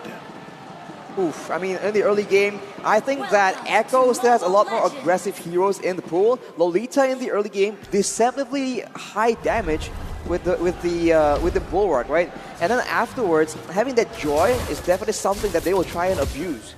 Yep, and again, the interaction of the Estes and Lunok surviving a lot is countered by the Bulwark because, again, the Lunok is throwing out projectiles that Yaoi can block. So that is something Echo can go for. With today's matches, wow, Oh My Venus hit a milestone, 500 total assists in the M series. And V has been part of what? Just 2 so far. Well, 3. V played in M1. I mean, like, here's the thing. When you're playing a strat like the Ube strat, that kind of stat is like something that you're expecting. Now, looking at this, Wise invades the jungle of Carl TZ, and now Blacklist International as well as Echo, they're trying to read each other out. They're trying to see where the aggression is. Is Blacklist going to try to get another first blood here in this space of the map? Oh, they are relentless. They're forcing a response from Carl TZ here, and they're going to get it. But we'll see. This buff, this creep rather, still standing. Wise comes in. Retribution spent. Ooh, wow. I mean, it seems like Blacklist want to try and get any single piece of lead they can get. And in the XP lane, the glue has been a lot earlier in rotating compared to the Joy. So already a small victory for Edward on that glue pick. And for both teams, right, there's a very limited amount of crowd control. So these high mobility dive heroes are going to have a huge role to play in that mid game. But for now, for Benny at least, he is just focused on scaling because later on, this is the man that everyone is looking towards to try and just deal enough damage to melt through everything, including the Blessing of the Moon Goddess. You're right, the storms are brewing, but now in the Turtle Pit, Contizi with a massive pull. Here comes Sanford, Edward with a split. Who's he gonna jump down onto? And there's a Numenor Blast, helping Contizi secure the turtle. Down goes King Wise, Edward on the Contizi with the grab, forcing a cult altar from Sanji. Edward jumps off, Flicker as well. They retreat. Right now, Echo, they're starting the game strong. They're setting the tempo. But looking at Blacklist and trying to see the bigger picture, why they invade, because is it really worth it trying to get that small jungle creep? I kind of feel like it is partly to deny, but even if they don't get it, it's kind of okay because they just want to slow down the rotation coming in from Echo because look at the draft. Blacklist International, they kind of want to wait it out just a little bit. I think they're trying to make sure that they abuse the early game potential of a Lunox because deceptively, even though Lunox is a late game hero, the early game is just sustainable, good burst damage, and like this, good outplay potential as well to try and save you from sticky situations. And look at Yaoi though. Oh! Sidestep! Numenor Blast! And they put up the Bulwark, forcing an ult from Oh My Venus, but Oheb is gonna fall regardless with Sanford dashing on through the back line. Popping that ult, but it's an overkill. Echo now 1,000 ahead, 3 minutes in. I mean, they get Oheb though, so is it really an overkill? And Carl easy though, go for a solo play, gets Oh My Venus. Echo right now trying to get all the control possible in this early game. Oh, they put the pedal to the metal because look at Yaoi cutting behind this tier 1 turret. There's another fight. Here's Wise sandwiched by 3 members looking for some CC. That's Echo. Oh, they are in too deep. Wise down to a fifth of his health. Pop in the ult. Oh My Venus putting them all in shape. Oh. Now, there's Numenor Blast cancelled. Edward, the answer. Oh, Wise very low. There's a grab, and a pull. Another heal coming in. Edward taken down. Sanji gets the kill, and look at Sanford dashing on through the back line. This is dangerous. This is dangerous. Look at Haji. He's very low as well. Dashing on through using the darkness. And Contizi confirms a kill underneath tier 1. It's only 4 minutes in, and Echo's already 2K ahead. All right, Leo, I'm going to take over. You can like chill for a minute because that was a long fight. To put into perspective how long that fight was, 3 appraisals wrapped, 2 Numenor Blasts. You're counting. When you have ultimates just like resetting and using it again and again and again, I feel like even the minion creeps, they're like, excuse me, do I not exist to you? Am I a joke? Calm down, sir. Calm down. Both teams on the mission trying to gain that control. But unfortunately for Blacklist, Echo are the ones controlling unless they can go for a play. But no, that's going to be the total secured. But Yawi tries to go for a play. Unfortunately, it does not land. That is the limitations of a Lolita. False engage there, close call. Blacklist have been getting better in this 5-minute game so far at reading where Yawi will put it. But still, again, that's what, 2 sidestep aluminum blasts that the playmaker set. That's gonna be lethal if it gets him another time. But up top, Oheb gonna get caught there by the Shadow Stampede. And the Storm trumps the Filipino Sniper. Another one up top. But an ult from Oh My Venus puts Carl TZ in a compromised position. Here comes Wise with Divine Judgment onto Sanji. Shadow Stampede pulling King Wise in. Securing the kill for Carl TZ. That's 2 up top. None for Blacklist. I mean, you can tell right now the crowd control, the engage tools available for Echo, there's just so many of them, and you can see a huge contrast from game number 2. Blacklist have no idea who's going to try and make the engage happen, and Echo is taking full advantage of it, trying to confuse Blacklist as much as possible. Hey, here's the thing. We want the explosiveness from Echo. They delivered.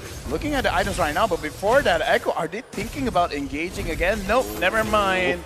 Arashi, looking at the items, is it okay for Blacklist to fight or not? Yeah, because looking at Beatrix, it doesn't look like that's the case.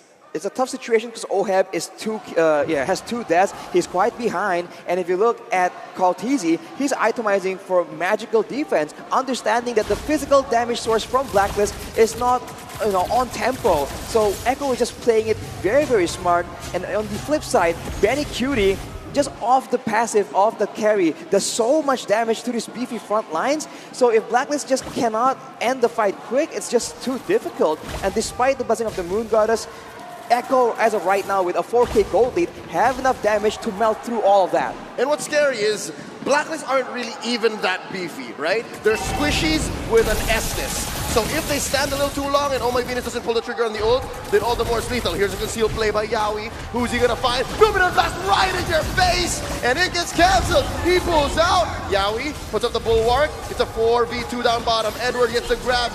Yawi's gonna have to fall here. Off cam though, Carl TZ gets a turtle. Sanji very low. Cold Altar already forced out. A lot of damage from Haji. Wise gets the kill. Finally, Carl TZ in the middle of all 5 members. Here comes Sanford. Can he get somebody redeem those first 2 deaths from Echo? Oh, he's still dancing, but there's way too much help from Blacklist. Wise takes down the young Sanford, and it's just Carl TZ and Sanji left. Benny Cutie a little busy in mid. Appraiser's Rat hitting 2. Knock up from Carl TZ, and now it's Carl TZ who's retreating, and he's very low. Can they get the kill? Edward shuts him down. Oh, man, look at that behind. Benny Cutie goes Benny Cutie gets a double, takes down King Wise. There's the brilliance from Haji, Sanji, and Benny trying. There's an aluminum blast from Yawi. Edward pushing him back, and that's a full disengage. I mean, you say a full disengage, but Echo and Blacklist, they're looking for any reason to go through. Psych! There's a grab, and a split, pulling him back. Edward knows he can't get the kill on Yawi. Now for reals, that's a disengage. Honestly, out of nowhere, the carry, Benny Cutie just showed up behind them out of nowhere. Even I missed that due to so much action going on around the whole fight. This is an insane game. But if you look at it, Blacklist is still itemizing for a lot of magical damage, whereas Benny Cutie already at 3 items. So you can see that his damage is something that Blacklist cannot ignore. I don't speak Tagalog, but if I would use my imagination, I would imagine for both teams, there comes as like, huh? Go? What you want me to go? You want me to engage? Again? Okay, I'll engage. Like, every single fight is like they're trying to find excuses of actually starting something. Echo marketing, Blacklist marketing, this is a clear sign that LaFell wants to hear the mic check for this match. All right, now Lord has spawned, both teams jockeying for position, looking for the pull. I feel like if Echo can go in together, not one by one like we saw in the previous fight, they have a really good chance of just winning decisively in these team fights due to their gold lead. But now Sanford is the one initiating that play, but look at the glass! Oh! Yawi gets 3 underneath it. Oheb with Nibiru's passion, bombs away with Bennett. Called Alta right on cue from Sanji. Edward very low. Cutie takes him down. Another falls. Wise is down. No rescue for Blacklist International. They're not done. There's a stun onto Haji. And there's a pull. Down he goes. Sanji gets the kill. 3 for none so far. V and OM are forced to back out. Lord going over to Echo. 4,000 goal lead, and now Echo is getting themselves a Lord. They're pressuring down at mid. Will they try to get anything at all? Oheb misses the snipe. Right now, Echo, this is what we asked for. We wanted explosiveness, and I kind of feel like this first pick, Frederick, is really paying off. I don't know. If it were me, I'm not letting this Frederick go through again. I mean, it is still sitting at a very high win rate, but honestly, Benny Cutie, despite all the skills, all the effort Blacklist is throwing at him, still on 0 deaths. The protection coming in from his whole team is just so obnoxious as he is just free hitting in the back, doing a lot of damage, and with that passive, Edward can't even stay for long. Right now, the Lord is at top. Blacklist International, they're waiting. Ooh, if they get engaged. Divine Judgment on the Yaoi. Called Altar Force out of Sanji, but they're still going to continue. Going on blast on the 2. They're going to retreat underneath their tier 1. Lord still alive, less than half health. Blacklist going to clean up house. Could have been lethal, but the world champions defend. I mean, you can see that for Echo, burst damage isn't exactly what they have to go for. It's for the most part a lot of DPS from Sanford and Benny Cutie. So if Blacklist can just disengage from the long prolonged team fights, I think they can have a good chance in staying in this game. But with that powered waves, Echo is going to try and make sure that they have all lanes under control and they have full coverage on the jungle of Blacklist International. Right now, I'm just looking at a KDA. Sanford 0-1 and 6, Yaoi 0-1 and 8, Sanji 2-1 and 8. This does show every single fight, everyone's basically involved. And they have a lot of ways to engage. And this is making it very difficult for Blacklist because they want to be able to disengage, but then the focus is everywhere. Who do you really focus on? Sanji? Yaoi? Sanford? You want to focus on Carl Deasy, but he looks nigh indestructible. They have perfected the Orca Pod strat. This is it. This is their version of the Ube, and it has its own distinct flavor, and I'm here for it. Look at the item right now. You can see that Sanford has the glowing one, so even more percentage HP damage being chunked out towards Blacklist International. Of course, the Kaja, the Glue, as well as the Estes, these are all right targets for the source of damage from the Joy. And you can see that Sanji has built the Necklace of Durance as well, ensuring that the longer the fight goes, that healing gets less and less. And with an 8k gold lead, I don't even know if they really need that. It's insane. But looking at this right now, Oheb already having 3 items, I kind of feel like it is definitely comebackable because Beatrix, of course, has been changed like every single patch. And the recent patch right now is that Beatrix is still very strong. It's just like very strong, almost like ultra late game, like 3 items, 4 items. So it's definitely comebackable because they have the damage for it. It's just like, again, like the Orca Pod strategy where you're like overloading the senses of your opponent and be like, what am I really going to do with all of this pressure coming in?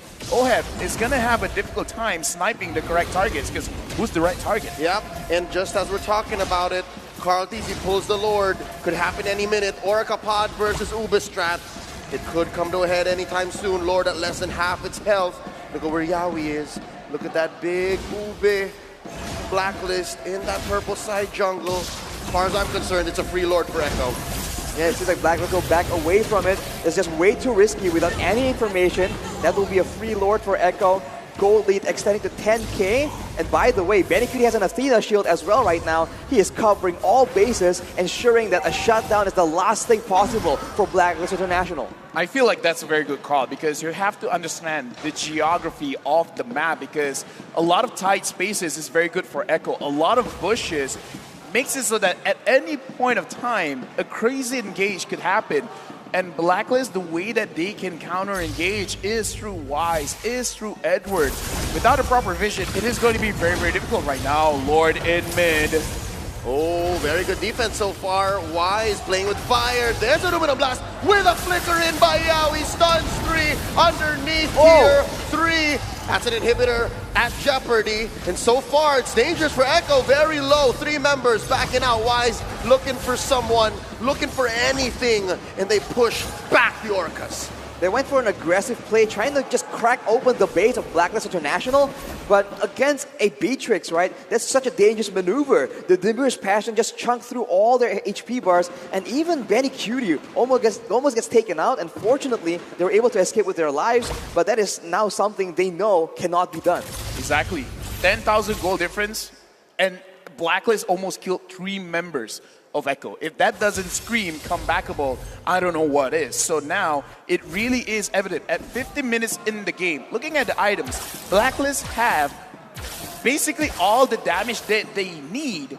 They just need to be able to catch Echo slipping. Exactly, with the Lightning Trojans finished from Haji as well, the Squishier members at least from the side of Echo need to be very careful. And even if you're Carl TZ in the front, we know that Lunox does a lot of damage against tanks as well. So slowly but surely, BLACKLIST are getting the tools they require to possibly fight back against Echo in these neutral objectives. The question is, how long is it going to take? Because at a 10k gold lead, with the next Lord spawning in 50 seconds, I think it's going to be a bit of a do-or-die situation for both these teams. Yep, we're about a minute away from this Lord. It's going to be enhanced, but not evolved quite yet, so it will ram into turrets. Thinking about how they can make this comeback maybe all the more convincing, I'm waiting for the KDA machine to get that 5th item. I think that's what's needed here.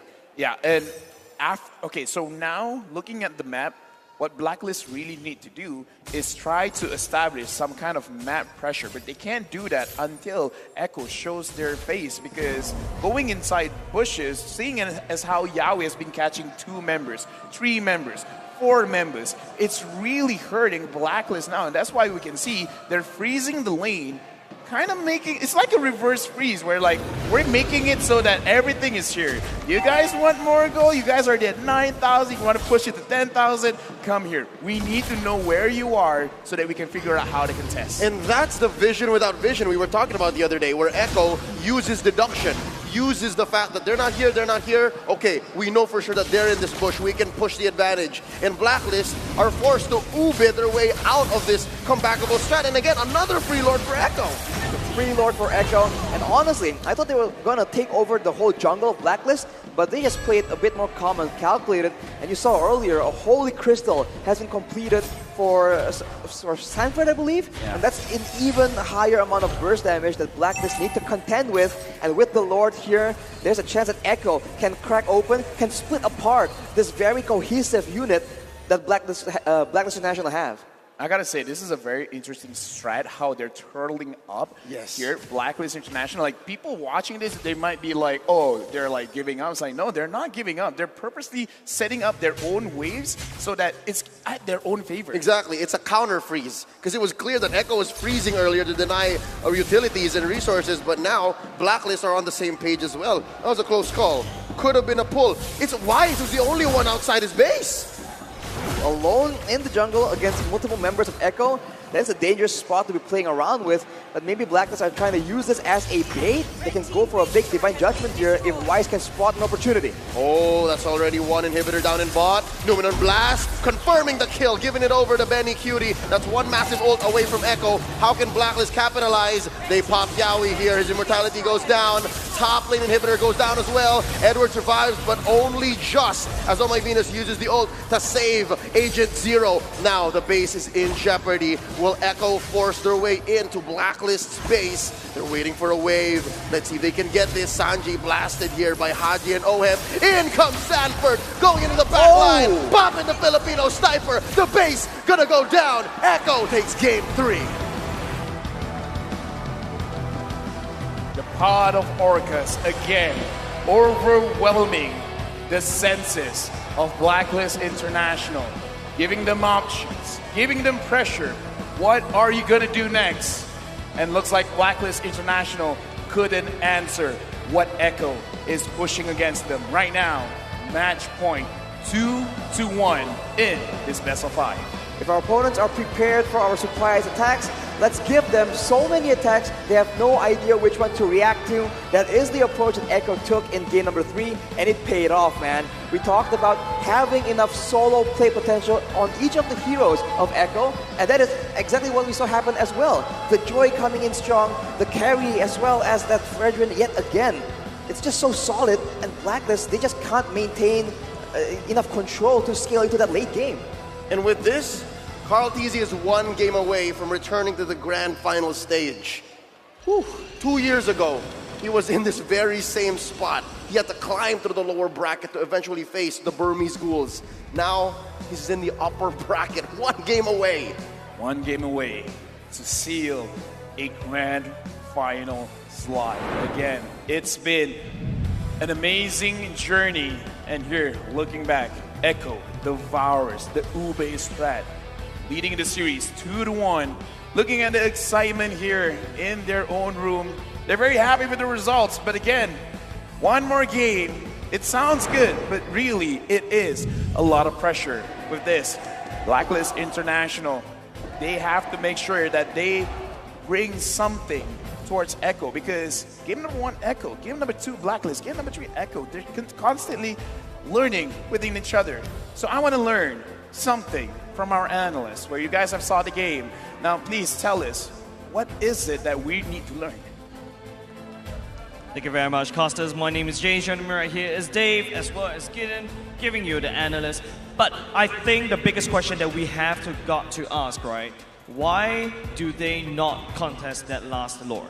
Well, I think, for BLACKLIST's position, they understand that it's really difficult to walk up, and they're going to be using more resources than they should. So therefore, let's just play the high ground, and if OHEB is still alive, we got a chance. And that's what I'm assuming. What about you, Dave?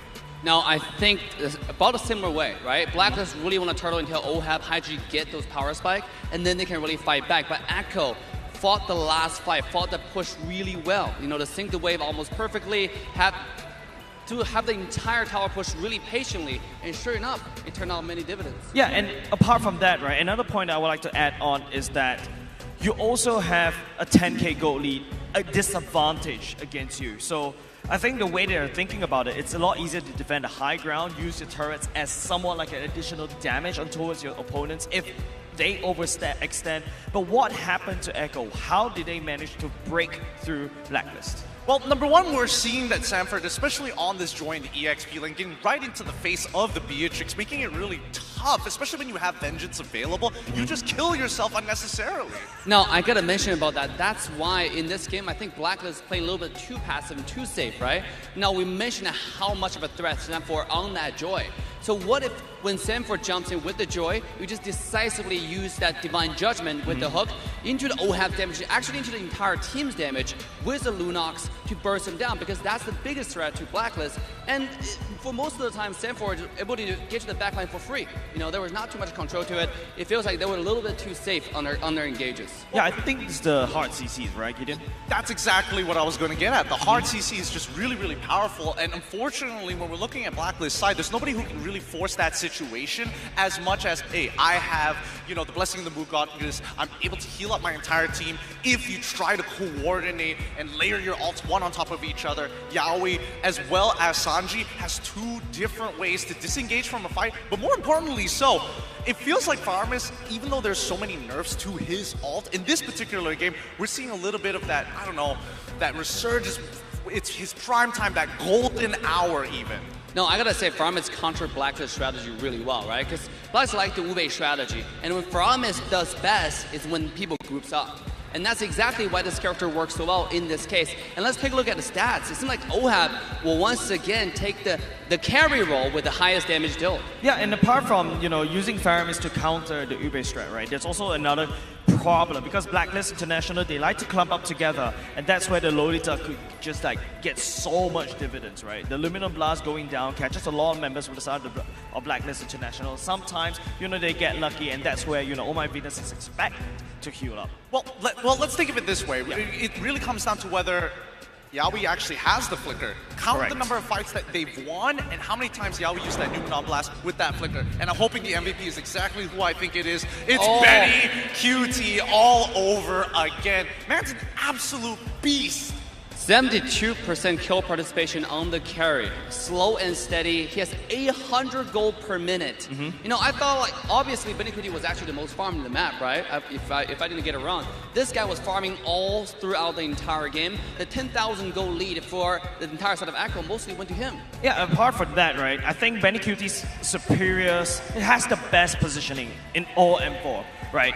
Because first of all, you're playing as a carry is very prone to getting burst down, especially you need to get super close. But then you saw suddenly BLACKLIST's positioning extends beyond just team fights. It's about the macro plays as well. You've seen him using this to basically take down, you know, go to the back door, and then you also seen him coming in as a flank. That's not exactly how a marksman usually plays. Yeah, and also I think carry is such a great pick in this draft, right? Because they'll counter-wise Kaja.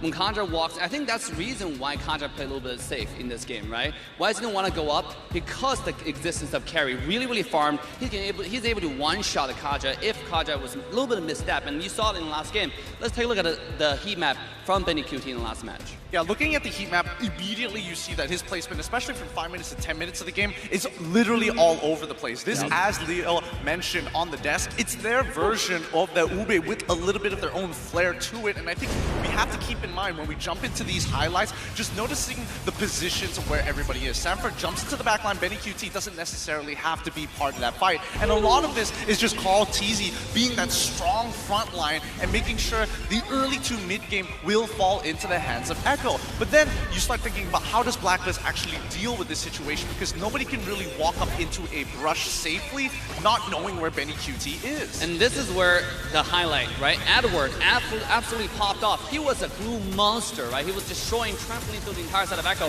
At this point, you really thought BLACKLIST had a chance to come back in the entire game. But everything turned around in the next team fight, in the next Lord fight, when Joy is able to just run freely through the entire side of BLACKLIST. So it feels like, you know, a pick a ban kind of thing, right? Like the fact that BLACKLIST International, they let the Joy lose, but then again, they got punished badly as because of the matchup. You mentioned that, Gideon, Sanford with the Vengeance, with the late mail as well. As a B6 player myself, I usually kill myself because of that. It's the worst feeling in the world, but so far I'm feeling really confident here because Echo, it feels like they have a solid plan, great preparation, and I didn't wear their colors for no reason, so I'm glad that they're looking good. However, match point here, it's sweaty. Yes, it's going to be sweaty, ladies and gentlemen. Just now we saw the super fan running around BLACKLIST International. We'll be throwing back to Mara and Clara. Here we go, Echo, what a game! But di sini Bunda tentunya udah ada dari talent Aura Esports yang hadir untuk mendukung Echo Philippines. We have Aura's talent here. The first one is... Halo semua, udah pasti kenal aku kan? Angie, halo! Angie, kamu ngedukung siapa Angie? Aku yang pasti ngedukung Echo dong. Ada yang spesial ya? Rahasia! Nanti kita korek-korek ya. Ada siapa lagi nih? Halo, aku Alexandra Shirley. Aku talent barunya Aura, guys. Wow, oke Shirley di sini tentu juga ngedukung Aura, ngedukung Echo ya. Dukung Echo dong. Gimana ngeliat Echo tadi? Keren banget, udah pasti menang, guys. Oh, she's sure that Echo will win this time. Kalau kamu? Halo, aku Adriana Suci. Aku talent Aura. Ini pertama kali ngelihat atau gimana? Ngelihat Echo gimana sih? Menurut aku permainannya tadi keren, disiplin juga. Keren deh pokoknya. You say that his gameplay is really strong and so cool for Echo. What about you? Kira-kira ya, ini skornya bakal berapa sih? Menurut aku kayaknya sih 3-1 lah ya. 3-1, 3-1 for the prediction for the games. Oke. Dan di sini kamu kan udah bisa ngeliat langsung nih anak-anaknya ada di depan Angie. Yang spesial-spesial tadi yang coba dong samain sesuatu Angie. Yang penting mainnya asik aja, di bawah have fun, saling kompetitifnya on. Pokoknya the best buat Echo dan BLACKLIST. Tapi Echo gacor ya. Oh gacor, Echo do the best and play the best for the game. Apa yang paling kamu suka sih kalau dari Echo? Varsity-nya ungu, itu ganteng-ganteng juga. Abis itu skillnya juga membuat hatiku berdebar-debar ya. Wow, the most interesting things from Echo is the jacket and then the skill And also, their face. So handsome ya. You guys so handsome. But of course, kita bakal cheer bersama-sama untuk Echo. Echo loud, Echo proud. So, kita bakal ada special performance for the cheer. Mara. Oh, we got the cheerleaders up in here. 1, 2, 3, go. Echo. Echo. Join me, everybody. Echo loud. Echo loud. Echo proud. Boom, boom, boom. Casters. Boom, boom, boom to you.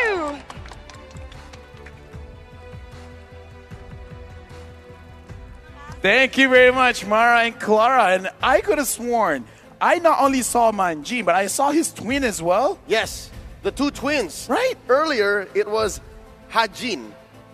And then that was Manjizi. Manjizi, Yes, they're both here. Yeah, they're both here.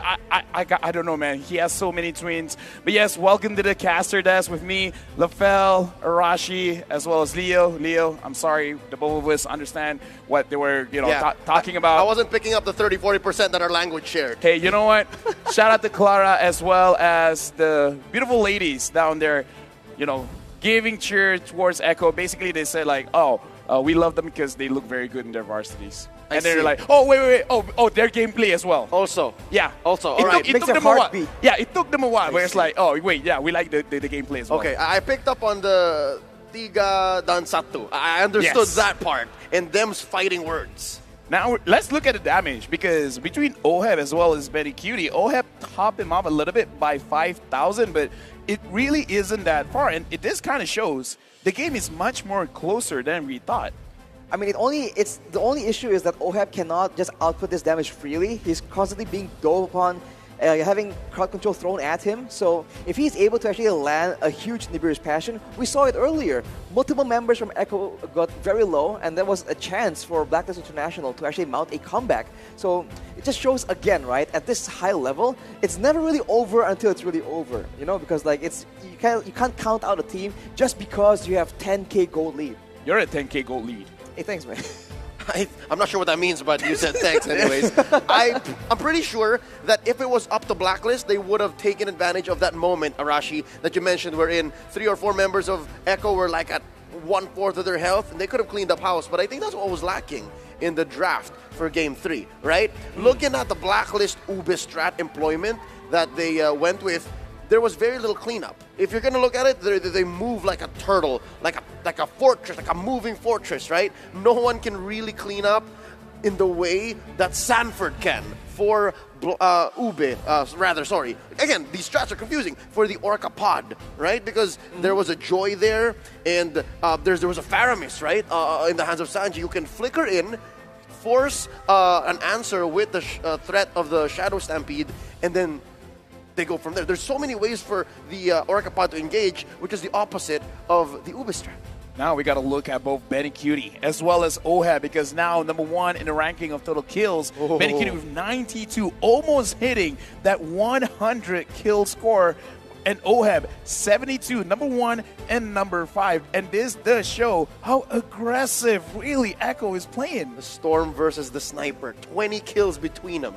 I mean, it's not really fair. Quick if you look maths. at the composition, Benny Cutie has so much coverage, a Lolita, a Faramis. I mean, in the previous game, a Faramis and an Estes, so he can just be a lot more aggressive and rack up these kills compared to Oheb, who is forced to adjust, to watch out for all these, all these engage tools and avoid them on his own. And I think that's a big part of the success for both these teams right now. They're just so good at the game, so intelligent in their movement. You cannot really get them or catch them out in a tough situation unless you force them to stay there with some crowd control. And you saw that being an issue for Echo in the previous game. And once they have some crowd control, you see BLACKLIST are the ones that can't clean up. In the words of the great David Assassin Dave Mao, they're so good at video games. You're so good at video games. I wish I was, but that's why I'm a caster. Now going into Game 4 here, this could be the end. For BLACKLIST, I think they need to consider the roles and the delegation of damage between Haji and Hoeb, because I think in Game 3, Haji had potential. There was good reason for him to go Ruby DD onto Echo, but they just couldn't find that moment. So I'm hoping that now they put a hero on him, like a Farsa or an Eve, that can actually get him there.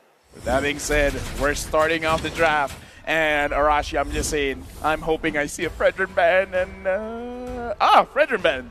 Fredrin ban, and on the point of Haji on a Farsa, so far it has been banned on every single game by Echo, and now we're seeing it potentially being left open. So we'll have to see, Leo. I think if they do leave that Farsa available, BLACKLIST will definitely try and capitalize and use that pick to its full potential. But for now, they're just waiting to see. Will Echo take that risk? They will not. Yeah, Farsa has been banned, but this leaves the carry open. And whenever we go online, you know, Facebook, TikTok, and all those other social medias, it's like every single time people are talking about, why didn't you ban this hero? Why did you let it go through? Why did you let the carry go through? Where, I mean, ladies and gentlemen, we have a limited slots of ban. Not every single hero can be cancelled out. But moving along, Echo now securing E for themselves, which, again, really putting a lot of pressure in mid, in the Riverside. But this carry, will this be the difference maker for BLACKLIST? Yep, they're at least confirming one of their damage sources. But looking at Echo, the world is their oyster, right? They got the Eve, so they have their box. What's this other pick here? Is this the Joy, since it is open? Is it going to be a Yuzhong? But instead, this is this one of the earliest Harrods we've seen in M4? The earliest Harrod, I feel, because I don't think anyone has first picked it yet. And answering back quickly, they got the Lolita as well as the Valentina. Aggressive picks from the side of BLACKLIST as well, and Echo did pick the Harith in the first drafting phase early, but as a third pick, not the first pick, so it is very early indeed. But keep in mind, in that first game, Benny Cutie was able to pop off in such an insane way on an Harith in the early game, so BLACKLIST needs to find some countermeasures quick. Now, from Tic Tac, Coach Tic Tac, I want to see a Philippine versus Philippine Grand Finals so we can achieve a back-to-back champion from the Philippines. This is his quote, but I don't have to agree. Nah, I don't want another Philippine, but we're moving forward. The Yuzhong has been picked up, and quickly, the glue has been banned. Oh, wow, I forgot to mention the glue in the possible first picks for Echo. So this seems to be them showing force, them showing decisiveness, because that Harith did not have to be in that spot. Oh yeah, no, definitely no. I mean, like, sure, you've seen who you're going up against, but the Harith is not always early pick because there are ways to fight against it. But looking at this, if you're willing to pick it up early, there's two things. Either number one, you kind of don't care. Sure, you can have other heroes, you can have specific heroes that counter me, but at the same time, I can outplay it. Or number two, they have a bigger surprise. And I'm hoping for option number two of why they're picking up the Harith this early. And actually, Echo are the ones banning away that Joy. I guess with a Harith in their hands, they don't really want two of the same kind of tools for their team composition. But against a Lolita, though, this is a concern, right? Echo has been so decisive and so aggressive. Against a Lolita against an aggressive team just gets, bumped around and gets that Luminous Blast cancelled. So that is something that BLACKLIST needs to try and keep in mind. Yeah, and what BLACKLIST is presenting is the fact that we don't know which hero Wise or Haji is playing still. We don't know where this Valentina is going, but there's already a lot of juicy ults that Valentina can take. In the first phase alone, there's a solid Black Dragon form and a real-world manipulation. Yeah, right now, because looking at Echo, again, let's talk about how they've been playing so far. Applying too much pressure, applying this over-sensory kind of thing with a Black Dragon coming towards you. Yep. Like, in real life, I'll be afraid. Rather not, please. I'd rather not, right? I'm walking, all of a sudden, I'm slowed down by having a cross underneath my feet, and then, like, in the air, now I got a link to deal with. Again, this looks kind of like a dive and a control kind of comp, where you got a control coming in from the Eve as well as the Harith. A lot of slow there, and then a lot of dive coming in from the Yuzhong and the Ling. So you do not want to let Echo start things off. You need to find a way to kind of like push them away for a little bit. So now, Barats as well as Lapu Lapu getting picked up. Is this the right answers to what Echo is, showing problems to? Again, in theory, on paper, it's the same idea, right? Three very beefy characters with a good source of magic damage and a good source of physical damage. Unfortunately, if you recall the first game, Echo has a very similar composition, and there they were using a Hilda to facilitate their aggression. Now they can use this Grok, so we'll have to see which one's worse, because of course BLACKLIST was using a different composition as well. But this is going to be a very dangerous game, man. A lot of danger, a lot of engagement available for both these teams. That's true, specifically for Echo, because it's so clear what they're trying to do, right? They want to shock and awe. We set up the box. If you want to fight in it, okay, you're lost. If not, we'll chase you down. But BLACKLIST actually set up a pretty good lineup themselves. You have a Lolita, a carry. It's a lot of good coverage. It's a matter of which heroes Haji can find with the IMU, and then how early Wise can snowball on his signature barats. Again, I just want to say this. Indonesian cameraman, you're the Indonesian sniper. Very, very impressive. But yes, we got to look into this game because all the cats like boxes. And we got a few cats here in this game. Number 4. BLACKLIST going up against Echo. Who will win the fight in the box and who will think outside of the box? Off the bat, look at the amount of magic shops available for both these, the mystery shops for all these early game heroes, man. Echo for sure wants to try to start snowballing, and in the early stage of the game, you see that Benny Cutie also has a Purify, so we're still respecting the potential for BLACKLIST to strike back with their own crowd control. I think BLACKLIST wants to go a little faster this time, and they're showing it via their battle spells and their movement. Look at this, Oh My Venus going ahead and giving a little bit of their peace of mind to Carl TZ, as well as the fact that they have 4 flickers. 4 flickers. I do agree that they have to push the tempo a little bit. They got to move a little bit faster. But now the question is, where? Do you really want to put pressure into the jungle? And if you do want to put pressure into the jungle, what are you willing to expend? Because right now, Oh My Venus, he's really providing the vision. But I kind of want Haji to get that level 4 a little bit first.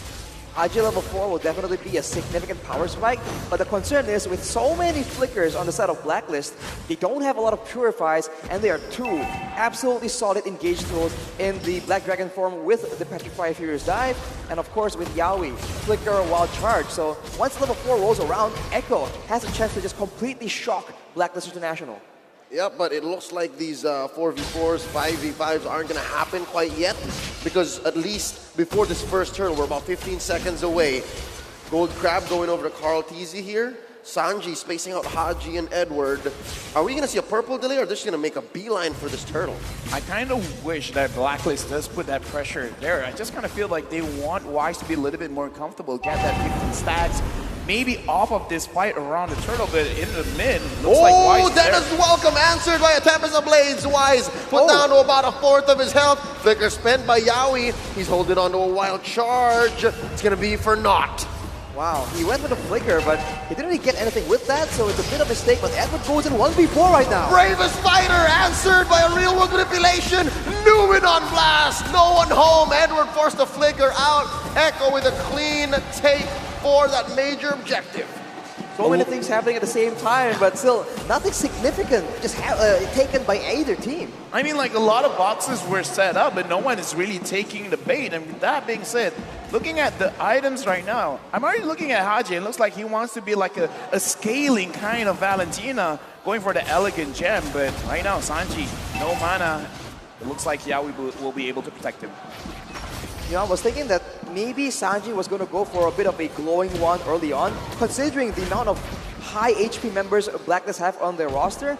But at the same time, with how often he's just casting spells left and right, I guess he really requires the Enchanted Talisman, lest he becomes useless in the middle of a very important team fight. But looking at the items, I kind of feel like with the Elegant Gem, it might be a situation where he wants to go for a Clock of Destiny Lightning Truncheon combo, and if he does that, sure, he doesn't have a lot of cooldown to really like spam that Terrify, but because if he does take the ult from Sanji, then his real world manipulation will hurt, because that is burst damage going all over around, and hook damage right now, Sanford getting approached by 2. Oh, that's a Dennis Welcome answered by a Bravest fighter forcing out a Black Dragon form out of bounds. Sanford goes to save himself, and he will get away with it and save himself a death.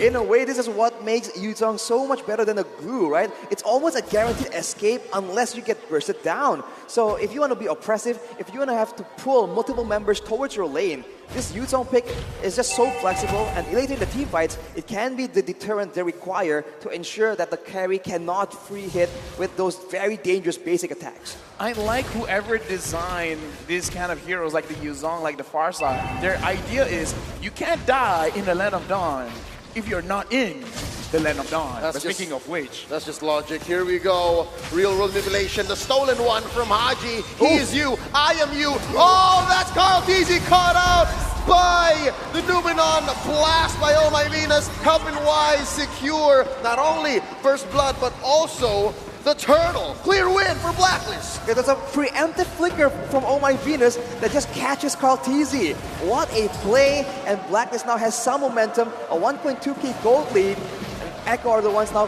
considering how can they play against this because the crowd control is lethal from Blacklist. It's far from the LaFell threshold, 2k ahead, but can we even call Echo a scaling lineup?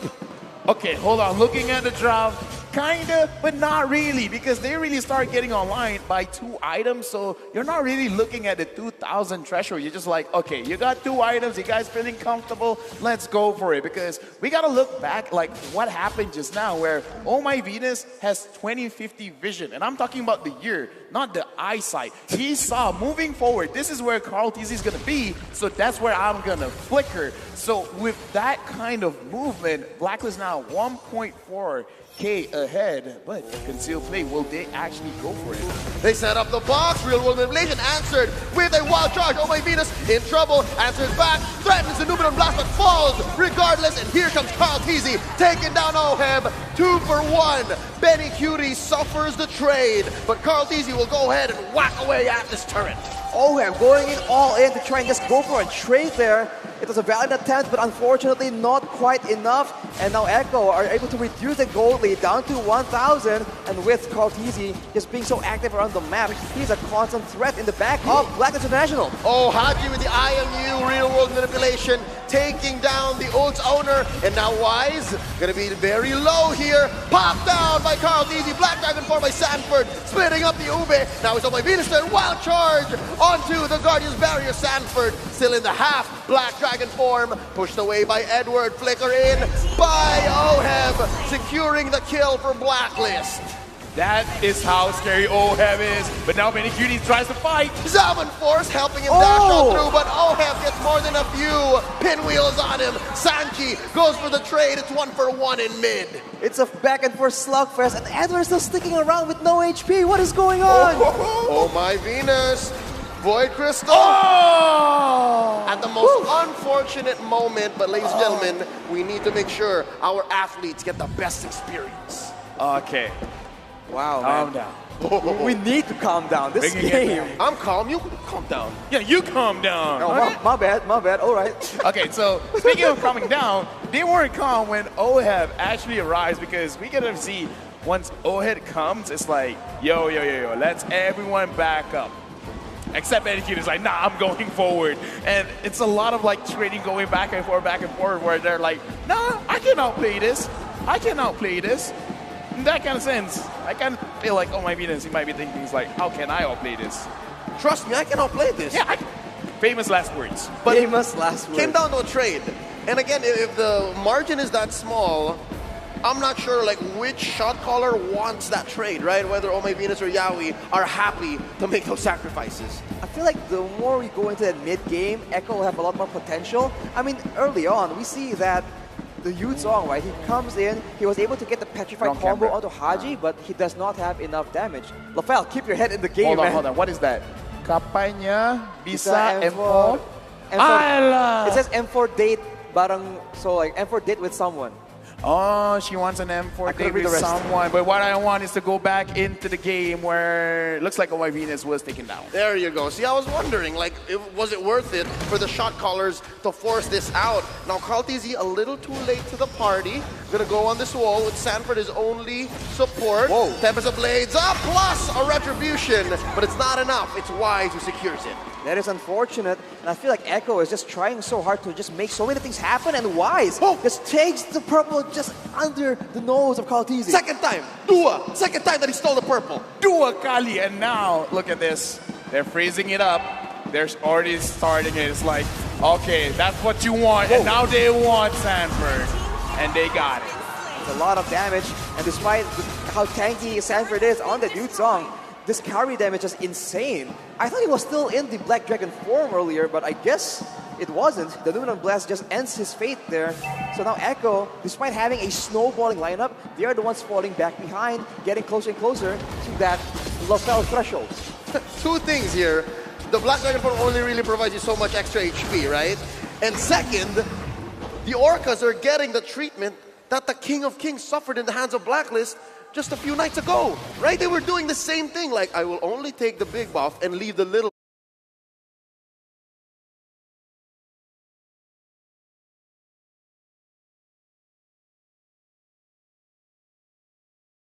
one. It's like, I'm not going to sacrifice you. You didn't ask for this. Regardless of the size of your opponent, you give your all. Exactly. Now, Wise getting trapped here. Oh, Zaman Force set down by Benny Cutie. Carl Tizzy waiting at the wings. There's a knock-up on the three members. Sanford, though, takes way too many pinwheels from Oheb. And he goes down. Yaoi next in trouble. And Haji with the RWM of his own. Out swiping, out tapping Sanji. That's 2 free kills going over to Blacks International. They're going to convert into this tier 2 in mid. And Wise going to continue stealing away, choking Carl Tizzy of his purple buff. Blacklist already at a 4K gold lead. And look at Wise, man. Echo initiated that fight by using everything onto Wise, and he wasn't even taken below half HP. He's just so ahead right now, and Carl Tizzy trying to buy some time, trying to make a play happen here, but it's looking bleak for him. Oh, run, Carl, run! That's 3 members forced out with the blades, plus the tail end of the bravest fighter stunning him. He's down to 1/8 of his health, just using all the energy he can. Spotted up by Oheb, and he cancels the recall. He's here, right in the middle of both mid and top lane inhibitors. The Filipino sniper has his man. Getting closer and closer to the 100 kill. Right now, Blacklist with almost 4,000 gold lead. Edward pushing Yaoi away, and now Blacklist looks like they're getting this Lord for free.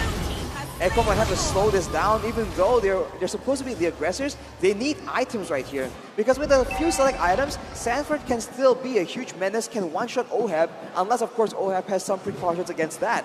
So I think they have to try and get some small power spikes before they can even use their tools effectively to try and shut down the offense coming in for Blacklist. Now let's talk about Oheb again. Is now ranked #1, numero uno, numero satu in total kills in M series with 233 kills, just surpassing you guys of 232. Right now, Black Dragon form looking like just trying to push them away. Is he gonna engage? Not yet. Successful defense by Echo. They're still waiting on a wave from up top. It looks like there's still some left in the tank of Blacklist. Luminum Blast charged up by the Queen. Ooh. Calling it off. Nope, never mind. Wild charge coming in. Yaoi the aggressor. Tempest of Blades knocking up one. Down goes Oheb. Down goes Benny Cutie. Yaoi pays the price. Carl Tizzy getting on out of here. 2 for 1 so far. Make that a 3 for 1. That's Haji taking down Carl Tizzy, and the mid lane inhibitor is going to fall. Blacklist pushing the advantage. 4 members available right here and 3 members still responding from Echo. Sanji is trying his best to try and delay this, but look at the damage coming in. Oh, the Terrified keeping this even play. Sanji needs to heal up, and Sanford backing out. Here comes Yaoi. Sanji takes down Edward. Agent Zero is down for now. Echo pushes out Blacklist. They live to see another day. Wild charge was RWM, making sure that no further damage is done to their base. Echo right now is really holding on, looking at the items. I'm looking at the heart, already having 3. The Holy Crystal, the Calamity Reaper, it should be enough, but Wise, he's barely taking any damage from Echo. Oh, Zaman Force plus Black Dragon form. No home for the Numenon Blast. Oheb in trouble. Carl Tizzy gets him. Wise, the next one on the docket. Carl Tizzy falls. Wise as well. It's a 2 for 1 so far, and Echo wins this engagement. despite everything, Echo actually comes out on top there. They're able to just deny OHEB any chance of participating in the fight. But right now, the real question, the real problem is Haji on that Valentina, man. He is doing a lot of damage because, as Lafel mentioned, he went for the Clock of Destiny Lightning Truncheon and he has a Divine Glaive at this point. So Echo, they can't rest easy just because they take out OHEB. And look at that, engage though! Oh, the battle for the purple buff! Will Oh My Venus fall for this? The answer is yes! Benny Cutie gets one. Oh, but he falls himself. Haji, the KDA machine is way too farmed up. He steals the wild charge, pushing back the remaining members of Echo. I was a roaming, but I'm going for this mage role, this mid lane role, just because of how you can really change how you play with the hero just by adjusting the items. Because Haji going for a more bursty kind of build, even if you're like kind of tanky, you're kind of like not really all that tanky going up against Haji, building this like very aggressive, heavy damage kind of build on this Valentina. The combination of the two different damages from Blacklist is something that Echo needs to try and deal with. Of course, with the more items being built, they can have the option of just stacking physical defense and then bursting down Haji, or vice versa, stacking up some magical defense and bursting down OHEB instead. So options are definitely still available, and with the goal being down to 2K, Echo can still definitely make a game-winning play. Look at this Orca pod rotation. That's 5 members north of the Lord. Wise and Edward have eyes on them, but I'm not sure if they know how many members exactly. Concealed play, popped in. Can they find them? Haji as well. Steals a real manipulation. Numenon Blast as well. No one home answers back with a wild charge plus Black Dragon Farm. The full combo suffered by OHEB. He's the first casualty here. Benny Cutie as well. Haji is godlike. Someone stop the KDA machine. He gets 2 kills. Sanji falls. Now Sanford the only one left. Can Edward finish him? Sanford backing out. Oh My Venus looking for that stun. It's 3 members of Echo left. And Blacklist International relentless. They want to take down Sanford. He's going to survive. There's a wave here. Can these 3 members of Blacklist finish the job? The answer still in the air. There's one big siege minion here. Numen and Blast set up by Oh My Venus. Wild charge by Haji. It's stolen. No more minions here. Yawi very low. Can they finish him? Here's another wave up top. Carl Teasy doing his best. Tempest ablaze on. Blacks International retreats. Woo! What an intense defense from Echo. Oh, wait! Is it a defense? Sanford going in here, Leo. I'm not done, says Sanford. Oh, but maybe I am. He's very low now. Stunned up by Oh My Venus. Pop with a concussive blast. Oh, maybe he shouldn't have done that. Now he's thinking twice. I mean, like, here's the thing. We keep talking about there's a line between bravery and stupidity. I'm not saying it's stupid, it's just like, depends on the result. You can call it whatever you want. But speaking of which, Betty Cutie just picked up a very crucial item to make sure that he can survive in the fight. Speaking of which, Lord very low. Edward with the bravest fighter, compromising Sanji, forcing out a real manipulation. Edward does get him down. Yawi gets his recall cancelled by Oh My Venus with a blind Numenon Blast. In comes Carl Teasy, knocking him up. OHEB secures the Lord. Down goes Carl Teasy. This is MVP on MVP violence. Now Yawi pushed out, and look, a split pushed out bottom by Benny Cutie. Not tonight, Benny. Not tonight. Not possible, and unfortunately Benny gets taken out, and so does Sanford. It's only Yawi alone against the full roster of Blacklist International. This might be the end, Leo. Oh, the writing's on the wall, 2-on-1. Yawi can't do much here. He's gonna bite it as well. Blacklist International takes us to Game 5.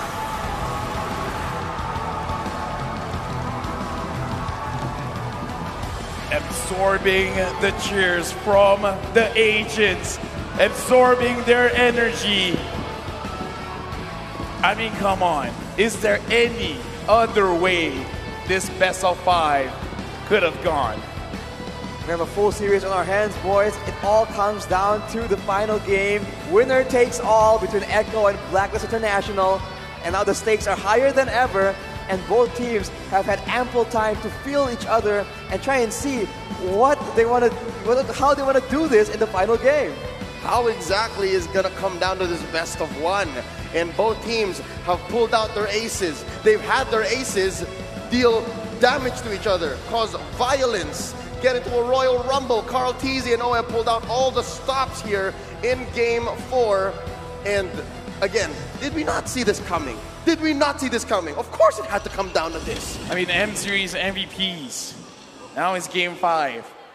And look, they were playing while wanting to go to the toilet because he's not going straight to the room. I can't remember who it was. It was like, okay, you go first. I kind of need this. Yeah, I'll catch right up. now. It was Edward. I think it was Edward. All right, so right now looking at the players going back into their room.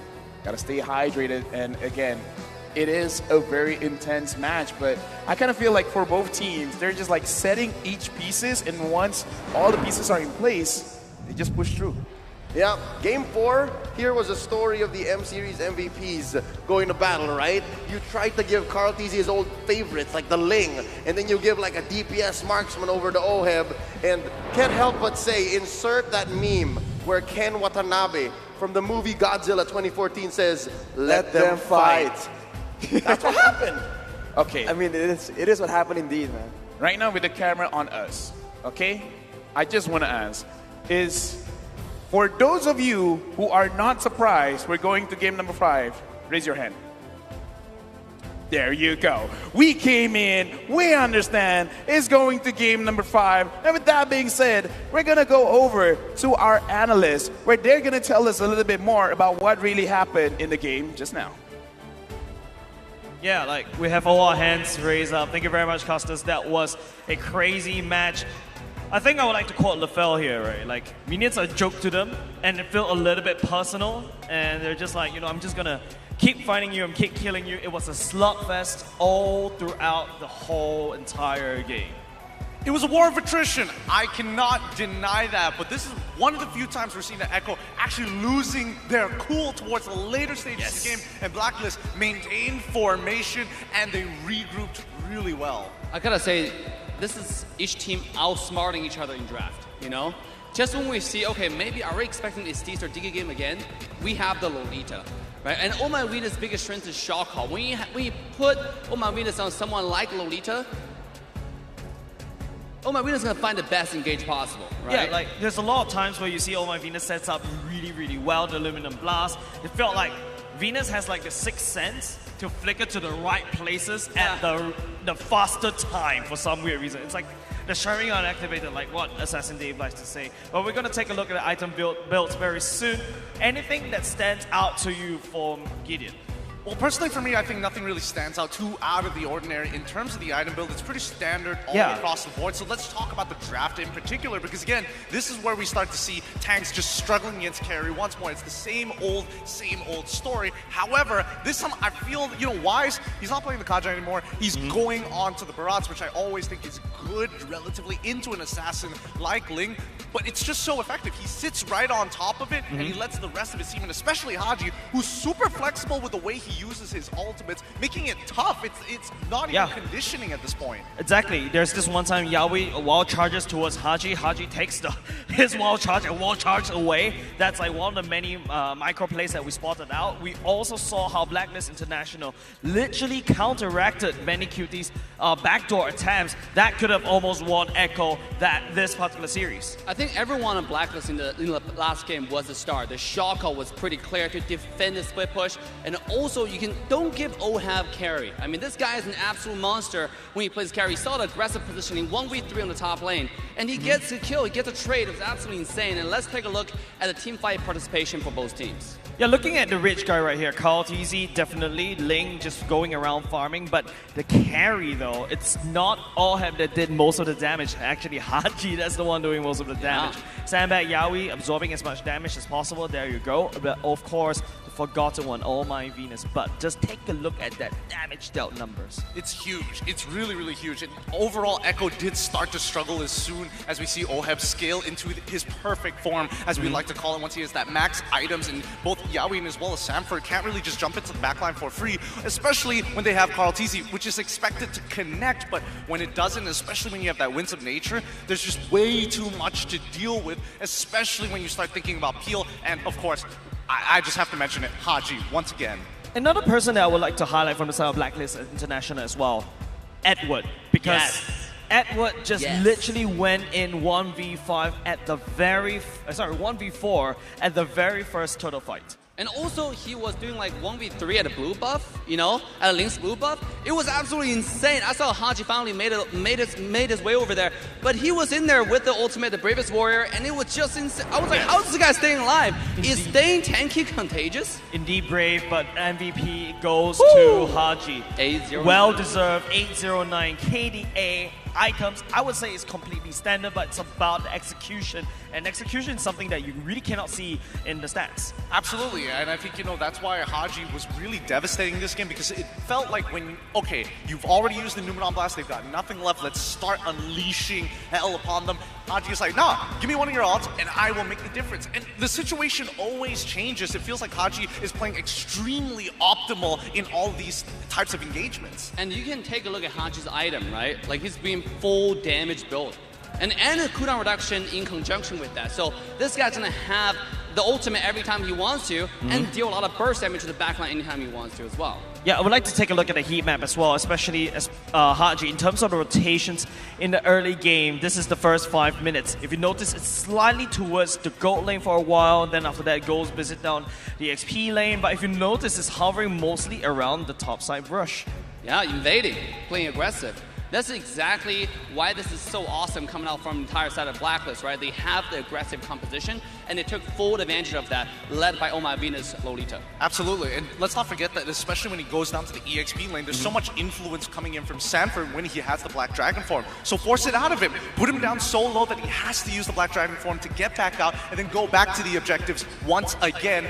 Now with Echo having one powerful engagement tool down the drain. And not only just that, the fact that you saw the Black Dragon form used to fly out of the map just to avoid defensively is like a little bit understatement right there, but then that was pretty hilarious. But let's take a look at the highlights. Let's take a look at the highlights here. Here's Edward jumping in, flanking on the side. It seems like Black is engaged, is always on point, right? The positioning. Here we go. Wise does get put to like the extreme here, but everybody else's position is really good. And look at Ohab's flanking position right here, right? On the side, it seems like Wise was in a little awkward position, but it was all planned out from BLACKLIST. They find the flank and they find the kill. Yeah, let's also not forget the fact that, you know, in this particular game, we're seeing a different side of BLACKLIST from previously playing hyper defensively to now actually having, you know, engagement tools to set the tempo against Echo. And I think Echo, in terms of all their preparation, was ready for a defensive play, but instead, BLACKLIST brought the fight straight to their faces. Yeah, I really like the point that you pointed out, right? Like, this is a different kind of BLACKLIST, and Edward. 1v3, 1v4 actually. That was insane. I thought he was dead. Yeah, like Bravest Warrior right into literally, you know, embodying the skill name as well. But apart from that, it's just, you know, BLACKLIST International bringing a different style onto the Land of Dawn as well. Echo, they were constantly going at each other back and forth, you know, next on each other's throat, trying to snuff out the life of each other, but it is just crazy games coming out from this game number 4. Now, I know we're all here watching this incredible game, so just want to give a special shout out to all the moderators who are working really hard on live stream. You guys are amazing. Yeah, but next game, one last game that will decide who wins, who walk away, go to the grand finalists, who go to the lower bracket. I cannot wait. Oh my God. Definitely going to quote Gani right there. Cannot wait. Game number 5, ladies and gentlemen, going to throw it to the casters. Throw it a little bit too hard there, buddy. You got to slow down. But yeah, game number 4, MVP Haji, the Kada Machine. That was incredible. Welcome. Kada Machine. Welcome back to. Did I say that wrong? I guess. Welcome back to the caster desk with me, Lapel, Arashi, and the disappointed Leo. I'm not disappointed. I was just surprised. I mean, like, because you guys thought KDA, right? Like Kada, the Kada Machine. Kada Machine. It sounds okay. Moving on. Game number 5. Basically a best of 1 right now, where the 4 games is just setting up for this last one. This is the last hurrah, the last yeehaw. I think I'm using that last one a little bit incorrect. The last rodeo? Yeah, the last rodeo. Yes. The last yeehaw. The last yeehaw. The last battle. Hanya Satu. Only one will be the victor here. Now, looking at the games, it really looks like who is able to establish, except for game number 2 for BLACKLIST, right? Whoever gets to establish some kind of pressure in the jungle will be the victor just because they have more ways to engage. And again, except for game number 2. Currently in the metagame, assassin junglers aren't able to do that as much, right? Again, the fact that in Game 4, BLACKLIST International has given a focus on Carl TZ's Fredrin, Echo had to switch up their game plan. So now, going into Game 5, what's that going to mean? Because suddenly, right, Carl TZ isn't the same assassin main that we've grown and love him to be. Right, so looking at the damage here, let's put into perspective because the way that Haji built. Now, compare him to the highest damage, Sanji here, 60,000 and 116,000, almost double the damage, Arashi. And by my calculations, almost double is a lot. Well, you're right. It's a lot for sure. And I think it's because Sanji was just completely shut down in this game, right? Every time there was a fight, you can see that he was countered by Haji himself. Sanji was countered by Haji, both E's, it's a bit confusing. But aside from that, he was also being jumped on by Edward, by Venus, so Sanji was just not having a good time at all, and he just wasn't able to actually be that decisive crowd control tool for his team. And on the flip side, since everyone has their eyes glued onto Oheb, that is where Haji was able to just get free reign, do whatever the heck he wants in those big fights. And you see the damage, and Lefel already mentioned the build, right? Full damage, full aggression, and only a Winter Truncheon, just in case, right? If there was something that the Echo lineup for Game 4 was very good at, is possibly finding odd wins from out of nowhere. And I think in the last moments of Game 4, we saw Benny Cutie trying that. But they sent home Edward, Agent Zero cleaned house, and then they turned it around. Now, going into Game 5, given that they've already shown this gambit, again, it only really works once a night, right? You can't force a split push conditioning victory more than once unless the map calls for it. So my suggestion, don't draft for the split push win. Okay, I'm sitting in the middle. I control the conversation. I decide what we talk about, okay? You do. Yeah, we got this thing, but I gotta ask because I asked for the Fredrin ban, and the Fredrin was banned. Yep. Was that a big impact of how that game really transpired? I think so. I mean, honestly, Carl TZ on that Fredrin, we already mentioned the high win rate, but he wasn't just only doing damage, he has also a solid front line. He has good ways to actually secure the neutral objectives. So by denying this Fredrin pick from Carl TZ, it actually lowers his flexibility by a lot. And unfortunately for Echo, the option they went with was the Ling. So he was mobile, he has a lot of damage, but it's just not the same situation. And of course, if you're Oheb, it's not, in a way, right? It's not easier to deal with a Ling compared to a Fredrin that's just tanky, doing a lot of damage, and just straight up in your face. More on the head-to-head between Oheb and Benny Cutie. Let's remember that Harith was first picked as red side. Oh, yeah. Yeah. For possibly a reason that only Coach Tick and Treb and the whole of Echo know. But here it paid off, but only in that split second. But in team fights, I'm not sure if the strengths of a Harith were used to their full potential. At least not in the way Game 4 went out. The wise man once told me, everything we do in life, it's all about making decisions. Whether the decision is right or wrong, we will have to basically live with the I consequences. forgot how the quote ended, but basically that you made the choice, you got to deal with the consequences. Lafel, this conversation sounds like it happened like years ago. Nah, it Yeah, just a wise happened old man. quite a few minutes ago before we got coffee. And Actually. you just forgot. I just forgot. It's one of the FDs. It's like It happened. Just, It's an occupational habit, right? You just forget. yeah, and now looking at the camera, will she notice? Yeah, she has, and now she's showing the love, showing the heart. And it seems like a good time because, again, we all knew we were going in here to play 5 games, to watch BLACKLIST versus Echo. So I just wanted to see. Maybe Tennyson Dorsinayan is feeling it. Tennyson Dorsinayan is still with us. Come on, give me one more time. Let me hear your voice. All right, There we go. Let's hear There him. we go. Let's hear him. This one's for the Orcas. When I say Echo loud, y'all say Echo proud. Echo loud. Maybe one more time. Maybe one more time. Echo loud. Oh, they're tired. They're waiting for dinner. And speaking of waiting for dinner, we will not have to wait so much longer because going into draft, again, what a weird time to live in. When I hear an analyst say it's unfortunate that they were forced to pick the Ling. Then I was like, oh man, we don't have any other choice. We have to pick the Ling. Yeah, no, the numbers game for the Ling overall in M4 just aren't in the books, right? So with that being said, before these teams are forced to pick a certain hero, I think it's due diligence that we also give the same love to Blacklist. Real quick, Blacklist! All right, never mind. You know what? We need to talk tomorrow on ground to prep it up. But we are now going into the draft. Echo going against Blacklist. Diggy's been banned. Your teams were relying on you. You guilt All right, tripping the please take over. audience now. I need some time. All right, so bans aside, it's a very familiar selection here. It's reminiscent of game number 3, actually.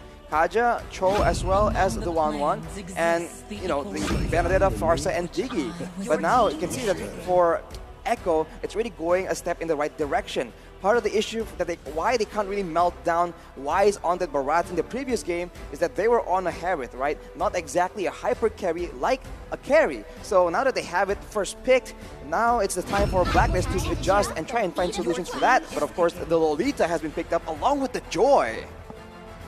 Sorry, already looking much better for either, right? Yeah, hydrate, stay hydrated. Already looking better for either team, and you could have sworn it was Blacklist in blue and Echo in red, but it's this pick right here that makes you say, oh, yo, that's definitely the M3 World Champions draft in that lineup. Solid first phase for Echo. Carry, Lolita, Joy, and then for Blacklist, this is as solid an Ube as it gets. Eve, Fredrin, and then Estes. I'm pretty sure this pick and ban has been planned out so well, but the way, like where I'm standing, where I'm sitting, it looks like let's just draft like we don't care, because you already see the Lolita and you're picking up the Estes, so you know you're going to be clumped up together. So the Luminum Blast is a possibility in your future. So now, looking at the draft, for Blacklist International, you almost want to avoid team fights because having the Frederick, the Eve, the Estes, almost unbeatable. And then looking at Echo, having the carry, you really don't care how many armor that they have. And having the Joy, you also don't care who's in the back line. You're going to be able to disrupt that like nobody's business. I think as long as Echo can provide ample protection for Benny QT right here, it doesn't matter if Oh My Venus sustains the rest of the team. In due time, they will fall to that high DPS in the late game. The concern right now is this is the first time I think we've seen a Yeve in the hands of Blacklist. So we've seen Haji perform insanely on that Valentina, but now on the Yeve, it's a different approach. But in the right hands, it's still also a huge threat, especially because that real-world manipulation can still be used very much to zone away Benny QT with that short range on the carry. It's more of... Now, Blacklist is showing Echo this early on that here is the heart of our strategy. How are you going to Orca pod through it? And they give Oheb a solid hero that can take care of himself. And laning-wise, I played this several times in ranked. It's okay. I think Brody versus Carry is okay. I actually like it. I really do, because having Oh My Venus with the S's could heal up the Brody, and then it just becomes a point of once the Brody has 2 items, a Malefic Roar, a Blade of Despair, if you want a cheaper alternative, then you can switch out the Blade of Despair with a Hunter Strike, and with all of that penetration and that raw physical attack, you should have enough damage to potentially kill Benny Cutie. Teamfight-wise as well, you have to just make sure that there's more left in the tank and you don't break up the Ube, because Sanford is so good at that. They have to watch out. Now they're going to wrap up their whole draft. Echo picks up the Lilia and the Grok. It's Lilia and Grok, so not as much tanky heroes, but a lot of damage. And this reminds me of game number 3, where Echo were able to get Joy and Carry, and that mixed DPS, magical and physical, was just a lot to deal with. But I think Blacklist want to go head-to-head. They go with the same kind of combination, right? Long-range physical and magical, 3 solid front lines. Now looking at the draft, when I see a Lilia, when I see a Grok, if they have the cojones, they could just be like, I'm going to clear my lane very fast. It's going to take a while for my minions to come back to my lane. I might as well just spend time in the jungle. I'm looking at the draft. There is the possibility, the opportunity to forget your laning phase and go to the jungle. We're going to see if that's going to happen. By the looks of things, we're not even sure where that Joy is going, right? Carl Tizzy has in the world stage played a jungle Grok. So it'll come down to when we enter the Land of Dawn to confirm and to have expectations. Now, we finally see the cheers, the roars, and now the final game of the day between Blacklist International going up against Echo. Whew. Early on, let's take a look at that battle spell. It's going to be Sanford on that Joy, so the very oppressive EXP laner with that Vengeance yet again, and it will be Karl'Tezi playing that Grok in the jungle. Let's see if this unorthodox pick really pays off. Note though, Edward is going with the sprint, first of all, and Haji has the Impure Rage, so he might just go for something a lot more aggressive.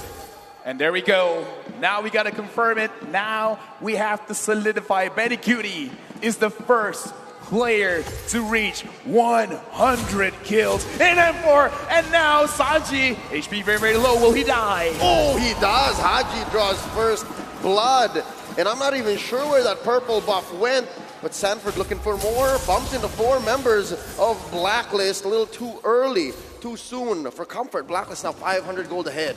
This is a Demon Slayer Grok in the jungle, so you have to question what exactly is the plan. Will he go for damage items and abuse the Grok's passive, or will he go full tank and try and be another counter-engage tool as Wise is just oppressively counter-jungling him? Oh, Appraiser's Wrath sent in. Wise already ahead. Very low now. Oh, my Venus needs to heal. King Wise. Oh, there's a Guardian's Barrier. Just lacking enough. 1 HP. Wise walks away.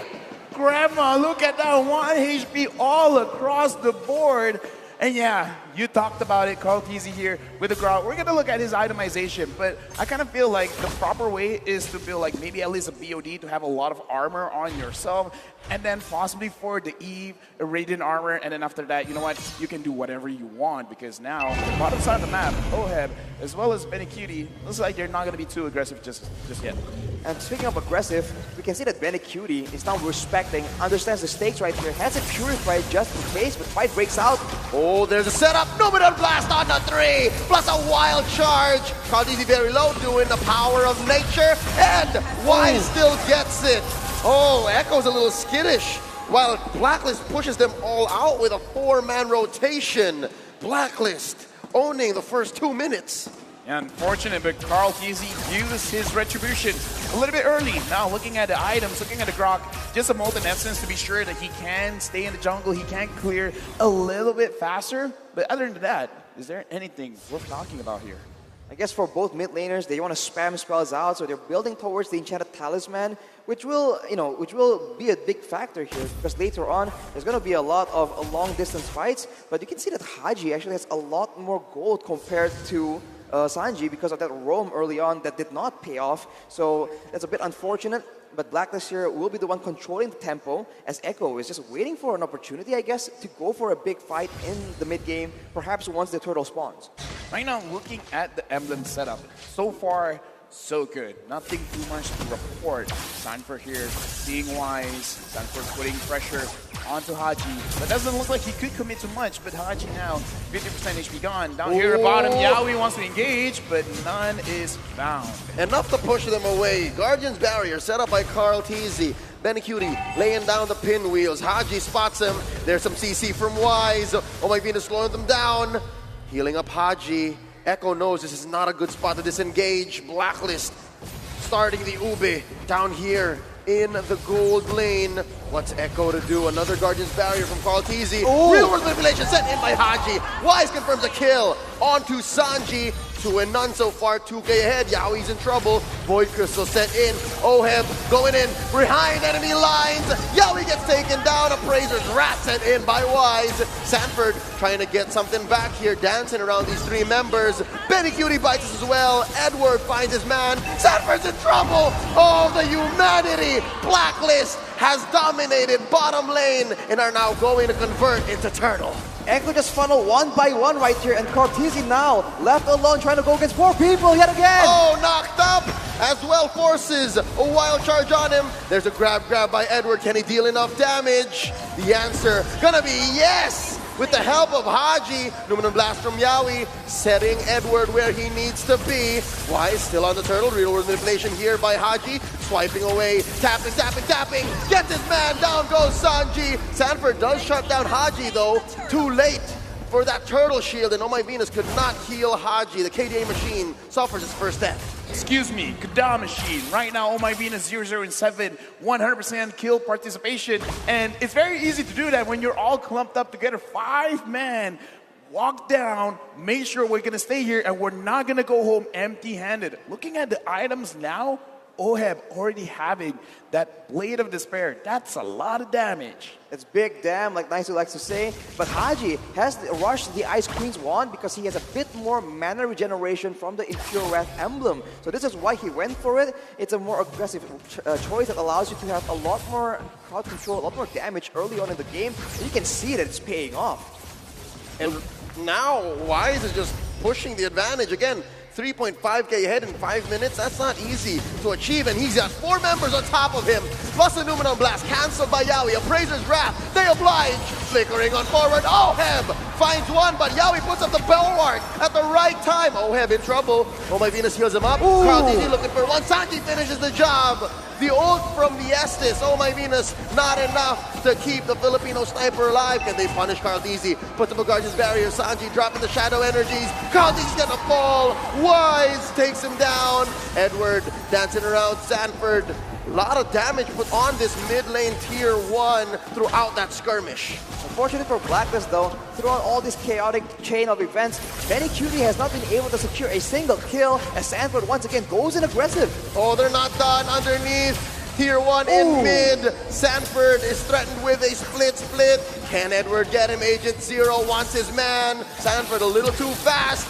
Oh, almost triggers the grab there before it timed out. Okay, right now they're being a little bit too aggressive. They're not letting any talking points from any of us. 3.1k goal lead by Blacklist. And I can definitely see right now, looking at how they're moving around, there's a lot of macro plays like, okay, you go here, I go there. We need to secure the turtle. Oh, and we also got to fight. Everyone, make sure you know what you're going to do. But with that being said, Echo, right now it looks like they're being a little bit overwhelmed. Carteezy 0-2 and 0. Sanji 1-3 and 1. Blacklist, they're not waiting, they still want to push. Oh, Sanford, you want to dance? Let's dance. Carl Teasy, push in the... What? That's not going to happen. Not like this, says Haji. That was a close call. I think even Echo wasn't ready for that fight. But wait, look! They were looking for a clapback from behind!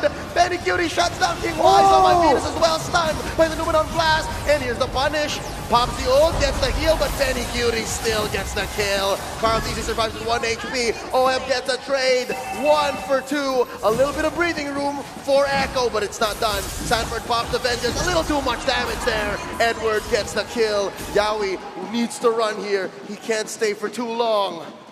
It's so chaotic, and sometimes the late game marksman can really value from this kind of exchange. But Benny Cutie, we saw that his golden staff was completed at about 7 minutes, so it's quite a bit late. And I think he's not as strong as we would expect him to be. But look at Oheb, so low. That was so close, but right now Edward moving forward, putting a little bit of pressure onto Sanji. Now Echo, especially how Sanford is playing the Joy, I think they can still fight this one, which, side note, whoever named this hero Joy, I don't know, I kind of feel like it's Sly because this is more like a frustration than joy. Exactly, it's kind of sarcasm, irony, whatever you want to call it. It's just not a joyful experience going up against this Joy. It's an irony. It's an irony. Look at Haji though, that is pain, man. 2 of the ones completed. He has slow and he has that extra bit of DPS coming in, and any kind of tanky member, Carteezy as well as Yawi, will be suffering from that poke damage. Oh, look at the setup by Yawi. Comes in, Flicker with the Numinum Blast, and Benny Cutie shredding Wise. He's gonna get out of here. Oh My Venus able to get in the heal. Haji goes down. Sanford, mission accomplished. That's 1 man down from Blacklist International, making this Lord a trivial pursuit for Blacklist. I'm not sure if they want this. They're still going. Oh My Venus healing up Wise. Blacklist not backing down. That's a joy for it because right now Sanford with this Joyfer is really putting too much pressure on the Blacklist because they want to stick together, but the more they stick together, the more they're absorbing a little bit too much damage. Now Carl Teasy is giving a lot of information. No one knows that Yaoi is there. Blacklist right now, they're gonna get engaged. They stun Oheb, and they're gonna knock him up with a wild charge. Benny Cutie gets the kill. Oh my Venus tried. They really did. And now Haji's gonna keep Sanford down. Pops the Vengeance. Another man advantage for Echo. But what do they make of it? Ooh, it's just so difficult. They can't really fight without Oheb here. He's one of the core damage dealers in this early game on that early game hero, the Brody. He also provides a good deal of crowd control. So without him around, it's just so difficult for Blacklist to try and get a dominant control over the Lord Pit. And Echo, they realize this chance and they're trying to look for another pick. Conceal.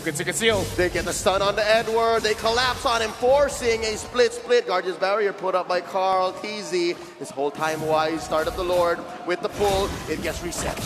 And right now, look at Sanford. Look at Betty Cutie. This is the ones who are going to make the play happen. Edward dashing forward. Carl Teasy getting damage on Oheb. Fighting!